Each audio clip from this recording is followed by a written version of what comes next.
75176005 ਦੇ ਉੱਤੇ। ਊੜਾ ਡੈਟ ਰਿਲੀਫ ਵਾਲੇ ਨਿਰਮਲ ਸਿੰਘ ਮਾਨ ਇਕਨੋਮਿਕ ਹਾਰਡਸ਼ਿਪ ਹੈ, ਬੈਂਕਰਪਸੀ ਤੋਂ ਬਚਣਾ ਹੈ, ਕਾਲ ਕਰੋ 8888889914। Harnek Singh Pabla, Renton Washington, Talwinder Singh Gill, Raminder Basra Bakersfield, Major Singh Sidhu, Binder Dhaliwal Bakersfield, Baljinder Nijjar Woodland, Paramjit Singh Dakha Berkeley. ਇਹਨਾਂ ਸਾਰਿਆਂ ਨਾਲ ਧੰਨਵਾਦ। ਜੇਕਰ ਤੁਸੀਂ ਵੀ ਇਸ ਪ੍ਰੋਗਰਾਮ ਨੂੰ ਸਪਾਂਸਰ ਕਰਨਾ ਚਾਹੁੰਦੇ ਹੋ, ਸੰਪਰਕ ਕਰ ਸਕਦੇ ਹੋ 408 722 7698 ਦੇ ਉੱਤੇ। ਜੀ, ਅੱਜ ਦੀਆਂ ਖਬਰਾਂ ਵੱਲ ਚਲੀਏ ਤੇ ਫਿਰ ਉਹੀ ਜੋ ਟੈਕਸਸ ਦੇ ਵਿੱਚ ਜੋ ਫਲੱਡ ਆਏ ਹੈਗੇ ਆ, ਜਿਨ੍ਹਾਂ ਨੇ ਕਹਿੰਦੇ ਵੀ ਇੰਨੀ ਜ਼ਿਆਦਾ ਤਬਾਹੀ ਮਚਾਈ ਆ। ਹੁਣ total death toll New York time ਦੇ ਮੁਤਾਬਕ 109 ਹੋ ਗਿਆ ਤੇ ਹਜੇ ਵੀ ਬਹੁਤ ਵੱਡੀ ਗਿਣਤੀ ਦੇ ਵਿੱਚ ਲੋਕ ਮਿਸਿੰਗ ਹੈਗੇ ਆ। ਸਾਰਾ ਜਿਹੜਾ ਬਲੇਮ ਆ, ਕਹਿੰਦੇ ਲੋਕਲ ਜਿਹੜਾ ਐਡਮਿਨਿਸਟ੍ਰੇਸ਼ਨ ਸੀ, ਈਵਨ ਪੁਲਿਸ ਵਾਲੇ ਵੀ ਸੀ, ਉਹਨਾਂ ਨੂੰ ਪਤਾ ਹੀ ਨਹੀਂ ਚੱਲਿਆ, ਨਾ ਉਹਨਾਂ ਨੇ ਜਿਹੜਾ ਆ ਇਨਫੋਰਮ ਕੀਤਾ। ਇੱਕ ਲੇਡੀ ਦੀ ਮੈਂ ਇੰਟਰਵਿਊ ਪੜ੍ਹ ਰਿਹਾ ਸੀ, ਕਹਿੰਦੀ ਵੀ 1:30 ਵਜੇ ਦੇ ਕਰੀਬ ਮੈਂ ਕਾਲ ਕੀਤੀ ਵੀ ਮੀਂਹ ਬਹੁਤ ਪੈ ਰਿਹਾ, ਵੀ ਕੋਈ ਖਤਰੇ ਵਾਲੀ ਤਾਂ ਨਹੀਂ ਪੁਲਿਸ ਨੂੰ, ਤੇ ਉਹ ਪੁਲਿਸ ਵਾਲੇ ਕਹਿੰਦੇ ਨੋ ਪ੍ਰੋਬਲਮ। ਆਫਟਰ ਕਹਿੰਦੀ 1.5 ਘੰਟੇ ਦੇ ਬਾਅਦ ਸਾਇਰਨਸ ਵੱਜ ਰਹੇ ਸੀ ਕਾਰਾਂ ਦੇ, ਤੇ ਮੇਰੇ ਹਸਬੈਂਡ ਨੇ ਈਵਨ ਇੱਕ ਮੋਬਲ ਹੋਮ 'ਚ ਜਾ ਕੇ ਉਹਨਾਂ ਨੂੰ ਕਿਹਾ ਵੀ ਆਪਣਾ ਬੱਚਾ ਸਾਡੇ ਵੱਲ ਸਿੱਟ ਦਿਓ, ਤੇ ਕਹਿੰਦੀ ਗੱਲੇ ਹੀ ਕਰਦੇ ਸੀ ਜਦ ਉਹ ਸਣੇ ਟੱਬਰ ਜਿਹੜਾ ਆ ਉਹ ਪੂਰੇ ਦਾ ਪੂਰਾ ਮੋਬਲ ਹੋਮ ਜਿਹੜਾ ਆ ਉਹ ਹੜ ਗਿਆ। ਸੋ ਪ੍ਰੈਜ਼ੀਡੈਂਟ ਟਰੰਪ ਉਹਨਾਂ ਨੇ ਕੈਬਨਿਟ ਮੀਟਿੰਗ ਸੱਦੀ ਹੈਗੀ ਵਾਈਟ ਹਾਊਸ ਤੇ ਉਹਨਾਂ ਨੇ ਕਿਹਾ ਵੀ ਟੈਕਸਸ ਦੇ ਗਵਰਨਰ ਨਾਲ ਮੇਰੇ ਰਿਲੇਸ਼ਨ ਵਧੀਆ ਆ, ਤੇ ਆਪਾਂ ਜਿਹੜਾ ਡਿਜ਼ਾਸਟਰ ਸਾਈਟ ਆ ਉਹ ਟੂਰ ਵੀ ਕਰਨ ਜਾ ਰਹੇ ਆ ਸ਼ੁੱਕਰਵਾਰ ਨੂੰ, ਤੇ ਜਿੰਨੀ ਵੀ ਜਿਹੜੀ ਹੈਲਪ ਹੈਗੀ ਆ ਉਹ ਪੂਰੀ ਕਰਾਂਗੇ। ਜੋਨਾਥਨ ਲੈਮ ਜੋ ਕਰਵਿਲ ਪੁਲਿਸ ਡਿਪਾਰਟਮੈਂਟ ਆ, ਇਹ ਕਰਵਿਲ ਜਿਹੜਾ ਏਰੀਆ ਟਾਊਨ ਆ, ਉੱਥੇ ਹੀ ਇਹ ਸਭ ਤੋਂ ਜ਼ਿਆਦਾ ਨੁਕਸਾਨ ਹੋਇਆ। ਉਹਨਾਂ ਨੇ ਕਿਹਾ ਵੀ ਲਾਸਟ ਰੈਸਕਿਊ ਫਰਾਈਡੇ ਨੂੰ ਕੀਤਾ ਗਿਆ। ਸੋ ਬਹੁਤ ਸਾਰੇ ਲੋਕਾਂ ਨੇ ਹੈਲਪ ਵੀ ਕੀਤੀ ਹੈਗੀ ਆ। ਇੱਕ ਮੈਂ ਦੇਖਦਾ ਸੀ ਵੀ ਉਹ ਆਰਮੀ ਦਾ ਰਿਜ਼ਰਵ ਸੀ, ਉਹਨੇ ਕਹਿੰਦੇ 160 ਤੋਂ ਵੱਧ ਲੋਕਾਂ ਨੂੰ ਜੋ ਮਿਸਟਿਕ ਕੈਂਪ ਆ, ਇਹ ਕੈਂਪ ਸਾਈਟ ਸੀਗੇ ਜਿੱਥੇ ਬਹੁਤ ਵੱਡੀ ਗਿਣਤੀ 'ਚ ਲੋਕ ਕੈਂਪਿੰਗ ਕਰਨ ਗਏ ਹੋਏ ਸੀ, ਉੱਥੋਂ ਲੋਕਾਂ ਨੂੰ ਕੱਢਿਆ ਹੈਗਾ। ਤੇ 87 ਜਿਹੜੀਆਂ ਕਨਫਰਮ ਮੌਤਾਂ ਆ ਉਹ ਕੱਲੀ ਇਸ ਕਾਉਂਟੀ ਦੇ ਵਿੱਚ ਹੀ ਹੋਈਆਂ, ਕਰ ਕਾਉਂਟੀ ਦੇ ਵਿੱਚ, ਜਿਨ੍ਹਾਂ 'ਚ 30 ਬੱਚੇ ਸੀਗੇ ਤੇ ਹਜੇ 19 ਅਡਲਟਸ ਤੇ 7 ਬੱਚੇ, ਇਹਨਾਂ ਦੀ ਜਿਹੜੀ ਇਨਫੋਰਮੇਸ਼ਨ ਨਹੀਂ ਮਿਲ ਰਹੀ ਹੈਗੀ। ਸੋ ਟੈਕਸਸ ਦੇ ਵਿੱਚ ਜੋ ਇਹ ਫਲੱਡ ਆਏ ਹੈਗੇ ਆ, ਇਹ ਕਹਿੰਦੇ ਵੀ ਕੱਲਾ ਟੈਕਸਸ ਨਹੀਂ, ਆਉਣ ਵਾਲੇ ਸਮੇਂ 'ਚ ਹੋਰ ਬਹੁਤ ਸਾਰੇ ਏਰੀਏ 'ਚ ਆ ਸਕਦੇ। ਜਿਸ ਤਰ੍ਹਾਂ ਆਪਾਂ ਕਲਾਈਮੇਟ ਚੇਂਜ ਨੂੰ ਲੈ ਕੇ ਬਹੁਤ ਸਾਰੀਆਂ ਸਟੋਰੀਆਂ ਪੜ੍ਹਦੇ ਆ ਵੀ ਜਿਹੜੇ ਸਮੁੰਦਰ ਦੇ ਏਰੀਏ ਦੇ ਲਾਗੇ ਟਾਊਨ ਹੈਗੇ ਔਰ ਡੁੱਬ ਸਕਦੇ ਆ ਆਉਣ ਵਾਲੇ ਸਾਲਾਂ ਦੇ ਵਿੱਚ, ਤੇ ਬਹੁਤ ਵਾਰ ਲੋਕ ਯਕੀਨ ਨਹੀਂ ਕਰਦੇ ਵੀ ਐਵੇਂ ਮਾਰੀ ਜਾਂਦੇ ਆ। ਤੇ ਹੁਣ ਤੁਸੀਂ ਦੇਖੋ ਵੀ ਕੀ ਹਾਲ ਹੋਇਆ, ਜਿੱਥੇ ਉਹਨੇ ਸੋਚਿਆ ਨਹੀਂ ਸੀ ਵੀ 1.5 ਘੰਟੇ ਜਾਂ ਘੰਟੇ ਦੇ ਵਿੱਚ 25 ਤੋਂ ਲੈ ਕੇ 28 ਫੁੱਟ ਉੱਚਾ ਜਿਹੜੀ ਪਾਣੀ ਦੀ ਵੇਵ ਆ ਇੱਕਦਮ ਚੜ ਜੂਗੀ, ਜਿਹੜਾ ਸੁੱਕਾ ਪਿਆ ਉਹ ਰਿਵਰ ਦਾ ਬਹੁਤ ਸਾਰਾ ਏਰੀਆ ਸੀਗਾ। ਜੀ ਬਿਲਕੁਲ। ਜਿਹੜੇ ਲੈਫਟੀਨੈਂਟ ਗਵਰਨਰ ਪੈਟਰਿਕ ਨੇ, ਉਹ ਅੱਜ ਗੱਲਬਾਤ ਕਰਦੇ ਹੋਏ ਆਖ ਰਹੇ ਸੀਗੇ, ਕਹਿੰਦੇ ਵੀ ਸਾਨੂੰ ਇਜ਼ਰਾਈਲ ਦੀ ਤਰਜ਼ ਦੇ ਉੱਤੇ ਸਾਇਰਨਸ ਜਿਹੜੇ ਆ ਫਲੱਡ ਵਾਲੇ ਇਲਾਕਿਆਂ ਦੇ ਵਿੱਚ, ਜਿੱਥੇ ਫਲੱਡ ਆ ਸਕਦਾ ਦਰਿਆ ਦੇ ਕੰਢੇ ਕੰਢੇ, ਉਹ ਲਾਉਣੇ ਚਾਹੀਦੇ ਆ। ਕਹਿੰਦੇ ਵੀ ਕਾਰਨ ਇਹ ਆ ਵੀ ਆਪਾਂ ਇਹਨਾਂ ਵਿੱਚੋਂ ਕੁਛ ਜਾਨਾਂ ਜਿਹੜੀਆਂ ਇਸ ਦੇ ਨਾਲ ਬਚਾ ਸਕਦੇ ਆ। ਸੋ ਇਸ ਟਾਈਮ ਵੱਡੇ ਜਿਹੜੇ ਸਵਾਲ ਆ ਉਹ ਜਿਹੜੇ ਲੋਕਲ ਅਧਿਕਾਰੀ ਆ ਉਹਨਾਂ ਨੂੰ ਫੇਸ ਕਰਨੇ ਜਿਹੜੇ ਉਹ ਪੈ ਰਹੇ ਆ ਵੀ ਉਹਨਾਂ ਨੇ ਕੀਤਾ ਕੀ। ਟੈਕਸਸ ਫਲੱਡਸ ਤੋਂ ਪਹਿਲਾਂ ਕਿਉਂ ਜਿਹੜਾ ਆ ਉਹ ਜਾਣਕਾਰੀ ਨਹੀਂ ਲੱਗ ਸਕੀ, ਜਿੱਦਾਂ ਤੁਸੀਂ ਉਸ ਬੀਬੀ ਦੀ ਇੰਟਰਵਿਊ ਦੇ ਦਰਮਿਆਨ ਜਿਹੜਾ ਉਹ ਦੱਸਿਆ ਆ। ਇੱਕ ਟੈਕਸਸ ਦਾ ਆਰਵੀ ਪਾਰਕ ਦਾ ਜਿਹੜਾ ਓਨਰ ਆ, ਉਹਨੇ ਵੀ ਕਹਿੰਦੇ ਵੀ ਕਈ ਆਰਵੀ ਵਾਲਿਆਂ ਦੇ ਦਰਵਾਜ਼ੇ ਜਿਹੜੇ ਉਹ ਖੜਕਾਏ ਸੀਗੇ, ਉਹਦੇ ਨਾਲ ਕਈਆਂ ਦੀ ਜਿਹੜੀ ਜਾਨ ਆ ਉਹ ਵੀ ਬਚ ਜਿਹੜੀ ਉਹ ਗਈ ਆ। ਪਰ ਫਿਰ ਵੀ ਕਹਿੰਦੇ ਵੀ ਦਰਵਾਜ਼ੇ ਖੜਕਾਉਂਦੇ ਵੀ ਉਸ ਦੇ ਮੋਹਰੇ ਜਿਹੜੇ ਆ ਕਈ ਲੋਕ ਰੁੜ ਗਏ। ਆਰਵੀ ਜਿਹੜੇ ਉਹ ਰੁੜਦੇ ਆਪਾਂ ਦੇਖੇ, ਮੋਬਲ ਹੋਮ ਆਪਾਂ ਦੇਖੀਆਂ ਵੀਡੀਓਜ਼ ਵੀ ਜਿਹੜੀਆਂ ਆ ਉਹ ਰੁੜ ਰਹੀਆਂ ਸੀਗੀਆਂ। ਸੋ ਸੈਂਟਰਲ ਟੈਕਸਸ ਦੇ ਵਿੱਚ ਸੈਨ ਐਂਟੋਨੀਓ ਦਾ ਇਹ ਜਿਹੜਾ ਇਲਾਕਾ, ਹਿੱਲ ਕੰਟਰੀ ਵੀ ਇਸ ਨੂੰ ਆਖ ਦਿੱਤਾ ਜਿਹੜਾ ਉਹ ਜਾਂਦਾ ਆ। ਕਹਿੰਦੇ ਵੀ ਇੱਦਾਂ ਦਾ ਇਵੈਂਟ ਦੇਖਿਆ ਹੀ ਜਿਹੜਾ ਉਹ ਨਹੀਂ ਸੀ। ਇਸ ਤੋਂ ਪਹਿਲਾਂ ਹੋਰ ਥਾਵਾਂ ਦੇ ਉੱਤੇ ਫਲੈਸ਼ ਫਲੱਡਿੰਗ ਜਿਹੜੀ ਆ ਉਹ ਜ਼ਰੂਰ ਵਾਪਰੀ ਆ। 30 ਫੁੱਟ ਪਾਣੀ ਚੜ੍ਹ ਜੇ, ਨਾਲ ਫਲੈਸ਼ ਫਲੱਡ ਆ ਜਾਣ, ਤਾਂ ਉੱਥੇ ਬਣਦਾ ਜਿਹੜਾ ਉਹ ਕੀ ਆ। ਇੱਕ ਹਿਸਾਬ ਦੇ ਨਾਲ ਹਰਜੋਤ ਸਿੰਘ ਜੀ, ਪਾਣੀ ਦੀ ਕੰਧ ਉਹਨਾਂ ਲੋਕਾਂ ਦੇ ਵੱਲ ਜਿਹੜੀ ਉਹ ਆ ਰਹੀ ਸੀ, ਤੇ ਬਸ ਉਹ ਸਾਰਾ ਕੁਛ ਨਾਲ ਹੀ ਰੋੜ ਕੇ ਜਿਹੜੀ ਉਹ ਲੈ ਗਈ। ਯਾਦ ਹੋਣੀ ਹਰਜੋਤ ਸਿੰਘ ਜੀ ਵੀਡੀਓਜ਼ ਉਹ ਵਾਲੀਆਂ ਜਦੋਂ ਜਾਪਾਨ 'ਚ ਸੁਨਾਮੀ ਆਈ ਸੀ, ਦਰਿਆ ਦੇ ਵਿੱਚੋਂ ਜਿੱਦਾਂ ਪਾਣੀ ਆ ਰਿਹਾ ਸੀ, ਕਿੱਦਾਂ ਉਹਦੀਆਂ ਵੀਡੀਓਜ਼ ਉਸ ਟਾਈਮ ਦੇ ਉੱਤੇ ਬਾਅਦ ਦੇ ਵਿੱਚ ਜਿਹੜੀਆਂ ਉਹ ਆ ਰਹੀਆਂ ਸੀਗੀਆਂ। ਸੋ ਕਰ ਕਾਊਂਟੀ ਦੇ ਜਿਹੜੇ ਐਮਰਜੈਂਸੀ ਮੈਨੇਜਮੈਂਟ ਦੇ ਕੋਆਰਡੀਨੇਟਰ WB ਡਬ ਥਾਮਸ, ਉਹਨਾਂ ਨੇ ਕਮੈਂਟ ਕਰਨ ਤੋਂ ਨਾ ਜਿਹੜਾ ਉਹ ਕਰ ਦਿੱਤਾ ਜਦ ਉਹਨਾਂ ਨੂੰ ਇਹ ਸਵਾਲ ਪੁੱਛਿਆ ਗਿਆ ਵੀ ਕਾਊਂਟੀ ਨੇ ਕਿਹੜੇ ਐਕਸ਼ਨ ਜਿਹੜੇ ਉਹ ਲਏ, ਐਕਸਪਲੇਨ ਕਰੋ ਜਿਹੜੇ ਫਰਾਈਡੇ ਦੀ ਮਾਰਨਿੰਗ ਦੇ ਵਿੱਚ ਲਏ ਗਏ ਸੀ, ਜਿਹਦੇ ਨਾਲ ਲੋਕਾਂ ਨੂੰ ਇਤਲਾਹ ਜਿਹੜੀ ਆ ਉਹ ਕੀਤੀ ਜਾ ਸਕੇ। ਸੋ ਉਹਨਾਂ ਨੇ ਉਸ ਸਵਾਲ ਦਾ ਜਿਹੜਾ ਉਹ ਜਵਾਬ ਦੇਣ ਤੋਂ ਨਾ ਕਰ ਦਿੱਤੀ। ਨੈਸ਼ਨਲ ਵੈਦਰ ਸਰਵਿਸ ਨੇ ਕਹਿੰਦੇ ਵੀ ਕਈ ਵਾਰਨਿੰਗਸ ਇਸ਼ੂ ਜਿਹੜੀਆਂ ਉਹ ਕੀਤੀਆਂ ਸੀਗੀਆਂ ਫਰਾਈਡੇ ਮਾਰਨਿੰਗ ਦੀਆਂ, ਵੀ ਡੇਂਜਰ ਜਿਹੜਾ ਉਹ ਖਤਰਾ ਲਗਾਤਾਰ ਵੱਧ ਰਿਹਾ ਆ। ਪਰ ਕਹਿੰਦੇ ਵੀ ਇਹਨਾਂ ਰਿਮੋਟ ਇਲਾਕਿਆਂ ਦੇ ਵਿੱਚ ਜਿੱਥੇ ਖਾਸ ਕਰਕੇ ਸੈੱਲਫੋਨ ਸਰਵਿਸ ਲਿਮਿਟਡ ਸੀਗੀ, ਉੱਥੇ ਇਹ ਜਿਹੜੀ ਜਾਣਕਾਰੀ ਆ ਉਹ ਨਹੀਂ ਸੀ ਜਿਹੜੀ ਉਹ ਪਹੁੰਚ ਸਕੀ। ਕਈਆਂ ਨੂੰ ਟੈਕਸਟ ਮੈਸੇਜ ਮਿਲੇ, ਕਈਆਂ ਨੂੰ ਜਿਹੜੇ ਆ ਉਹ ਨਹੀਂ ਮਿਲੇ, ਬਹੁਤਿਆਂ ਨੂੰ ਨਹੀਂ ਮਿਲੇ, ਨਹੀਂ ਤਾਂ ਲੋਕ ਆਪਣੀ ਜਾਨ ਬਚਾਉਣ ਦੇ ਲਈ ਇੱਧਰ ਉੱਧਰ ਨੂੰ ਜਿਹੜਾ ਉਹ ਭੱਜਦੇ ਹੈਗੇ ਆ। ਸੋ ਕਹਿੰਦੇ ਵੀ ਵਾਰਨਿੰਗ ਸਿਸਟਮ ਦੇ ਫੇਲ ਹੋਣ ਦੇ ਲਈ ਇਹਨਾਂ ਦੇ ਕੋਲ ਕੋਈ ਪਲਾਨ ਹੀ ਨਹੀਂ ਸੀਗਾ, ਵੀ ਜੇ ਵਾਰਨਿੰਗ ਸਿਸਟਮ ਤੁਸੀਂ ਦੇ ਨਹੀਂ ਸਕਦੇ ਤਾਂ ਫਿਰ ਉੱਥੇ ਕੀ ਜਿਹੜਾ ਉਹ ਕੀਤਾ ਜਾਊਗਾ। ਕਹਿੰਦੇ ਵੀ ਇੱਕ ਕਰ ਕਾਊਂਟੀ ਦੇ ਵਿੱਚ 2016 ਦੀ ਇੱਕ ਮੀਟਿੰਗ 'ਚ ਉਸ ਟਾਈਮ ਦੇ ਉੱਤੇ ਕਾਊਂਟੀ ਦੇ ਜਿਹੜੇ ਕਮਿਸ਼ਨਰ ਟੌਮ ਮੌਸਰ ਆ, ਉਹਨਾਂ ਨੇ ਡਿਕਲੇਅਰ ਕੀਤਾ ਸੀਗਾ ਵੀ ਕਹਿੰਦੇ ਵੀ ਇਹ ਜਿਹੜਾ ਇਲਾਕਾ ਹੈ ਕਰਵਿਲ ਦਾ ਜਾਂ ਕਰ ਕਾਊਂਟੀ ਦਾ, ਇਹ ਸਭ ਤੋਂ ਜ਼ਿਆਦਾ ਹਾਈਐਸਟ ਰਿਸਕ ਹੈ, ਇੱਥੇ ਸਭ ਤੋਂ ਜ਼ਿਆਦਾ ਖਤਰਾ ਆ ਫਲੱਡਿੰਗ ਦਾ ਪੂਰੇ ਸੂਬੇ ਦੇ ਵਿੱਚ। ਤੇ ਉਹਨਾਂ ਨੇ ਡਿਸਕ੍ਰਾਈਬ ਕੀਤਾ ਵੀ ਕਾਊਂਟੀ ਦਾ ਅਰਲੀ ਵਾਰਨਿੰਗ ਸਿਸਟਮ ਠੀਕ ਹੈਗਾ ਆ, ਪ੍ਰੀਟੀ ਐਂਟੀਕੁਏਟਡ ਆ, ਮਾਰਜਨਲ ਐਟ ਦਾ ਬੈਸਟ, ਵੀ ਮਾੜਾ ਮੋਟਾ ਠੀਕ ਆ ਉਹ ਚੱਲਣ ਦੇ ਲਈ ਆ। ਉਹ ਕਮਿਸ਼ਨਰ 2021 ਚ ਰਿਟਾਇਰ ਹੋ ਗਿਆ ਸੀਗਾ, ਪਰ ਕਹਿੰਦੇ ਵੀ ਬਾਅਦ ਦੇ ਵਿੱਚ ਉਸ ਨੂੰ ਅਪਡੇਟ ਕਰਨ ਦੀਆਂ ਜਿਹੜੀਆਂ ਕੋਸ਼ਿਸ਼ਾਂ ਸੀਗੀਆਂ, ਇੰਪਰੂਵ ਕਰਨ ਦੀਆਂ ਜਿਹੜੀਆਂ ਉਸ ਦੀਆਂ ਕੋਸ਼ਿਸ਼ਾਂ ਸੀਗੀਆਂ, ਕਹਿੰਦੇ ਵੀ ਉਹਨੂੰ ਬਿਊਰੋਕ੍ਰੇਸੀ ਨਹੀਂ ਜਿਹੜੀ ਉਹ ਲੈ ਬੈਠੇ, ਉਸ ਨੂੰ ਅਪਡੇਟ ਹੀ ਜਿਹੜਾ ਉਹ ਨਹੀਂ ਹੋਣ ਦਿੱਤਾ ਗਿਆ। ਸੋ ਇਹਦੇ ਵਿੱਚ ਕਿਤੇ ਨਾ ਕਿਤੇ ਅਧਿਕਾਰੀਆਂ ਦੀ ਜ਼ਿੰਮੇਵਾਰੀ ਜਿਹੜੀ ਹਰਜੋਤ ਸਿੰਘ ਜੀ ਬਣਦੀ ਆ, ਵੀ ਜਿੱਥੇ ਪਤਾ ਹੋਵੇ, ਜਦੋਂ ਇਹ ਆਪ ਆਪਣੀਆਂ ਮੀਟਿੰਗਸ ਦੇ ਵਿੱਚ ਮੰਨੇ ਹੋਣ ਵੀ ਹਾਂ ਇੱਥੇ ਸਭ ਤੋਂ ਵੱਡਾ ਖਤਰਾ ਆ ਫਲੱਡਿੰਗ ਦਾ, ਤੇ ਉਹਨੂੰ ਸੁਧਾਰ ਦੇ ਲਈ ਅਰਲੀ ਵਾਰਨਿੰਗ ਸਿਸਟਮਸ ਬਣਾਉਣ ਦੇ ਲਈ ਕਿਉਂ ਬਿਊਰੋਕ੍ਰੇਸੀ ਰੈੱਡ ਟੇਪ ਜਿਹੜੀ ਉਹ ਮੋਹਰੇ ਜਿਹੜੀ ਉਹ ਆਈ, ਇਹ ਜਿਹੜੀ ਇੱਕ ਵੱਡੇ ਸਵਾਲ ਆ ਜਿਨ੍ਹਾਂ ਦਾ ਜਵਾਬ ਅਜੇ ਕਿਸੇ ਕੋਲ ਨਹੀਂ ਆ। ਪਰ ਲੋਕ ਅੰਦਰ ਖਾਤੇ ਜਿਹੜਾ ਉਹ ਜਾਣਦੇ ਆ ਵੀ ਇਹ ਇਸ ਦੇ ਵਿੱਚ ਕੀ ਜਿਹੜਾ ਹੋਊਗਾ। ਉਹਨਾਂ ਹੀ ਮੀਟਿੰਗਸ ਦੇ ਵਿੱਚ ਹਰਜੋਤ ਸਿੰਘ 2021 ਦੇ ਵਿੱਚ ਮੀਟਿੰਗ ਦੇ ਮਿੰਟ ਜਿਹੜੇ ਉਹ ਸ਼ੋਅ ਕਰਦੇ ਆ ਵੀ ਕਾਊਂਟੀ ਦੇ ਕਮਿਸ਼ਨਰ ਨੇ ਇਸ ਦੇ ਲਈ ਫੰਡ ਐਲੋਕੇਟ ਕਰਨ ਦੀ ਚਰਚਾ ਜਿਹੜੀ ਉਹ ਕੀਤੀ। ਇੱਕ ਇੰਜੀਨੀਅਰ ਨੇ ਕਿਹਾ ਵੀ ਕਾਊਂਟੀ ਦੇ ਕਮਿਸ਼ਨਰ ਨੇ ਆਇਡੈਂਟੀਫਾਈ ਕੀਤੇ ਵੀ $50,000 ਸਿਸਟਮ ਦੇ ਲਈ ਜਿਹੜਾ ਉਹ ਲੱਗ ਸਕਦਾ ਆ, ਪਰ ਇਹ ਪਲਾਨ ਅੱਗੇ ਜਿਹੜਾ ਸਿਰੇ ਕਿਸੇ ਪਾਸੇ ਵੀ ਨਹੀਂ ਚੜ ਸਕਿਆ।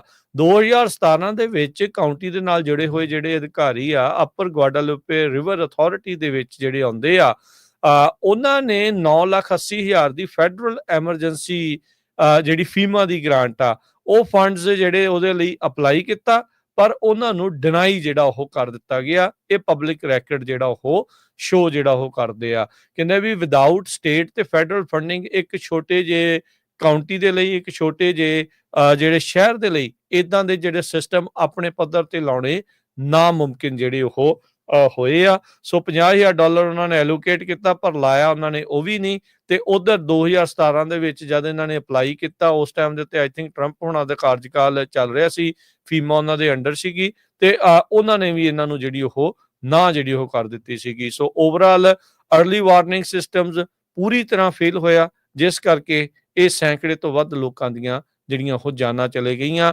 ਹੋ ਸਕਦਾ ਵੀ ਜੇ ਅਰਲੀ ਵਾਰਨਿੰਗ ਸਿਸਟਮ ਬੈਟਰ ਹੁੰਦਾ ਜਾਂ ਚੱਲਦਾ ਹੁੰਦਾ ਤਾਂ ਕਈ ਜਾਨਾਂ ਜਿਹੜੀਆਂ ਇਸ ਦੇ ਵਿੱਚੋਂ ਬਚਾਈਆਂ ਜਾ ਸਕਦੀਆਂ ਸੀ।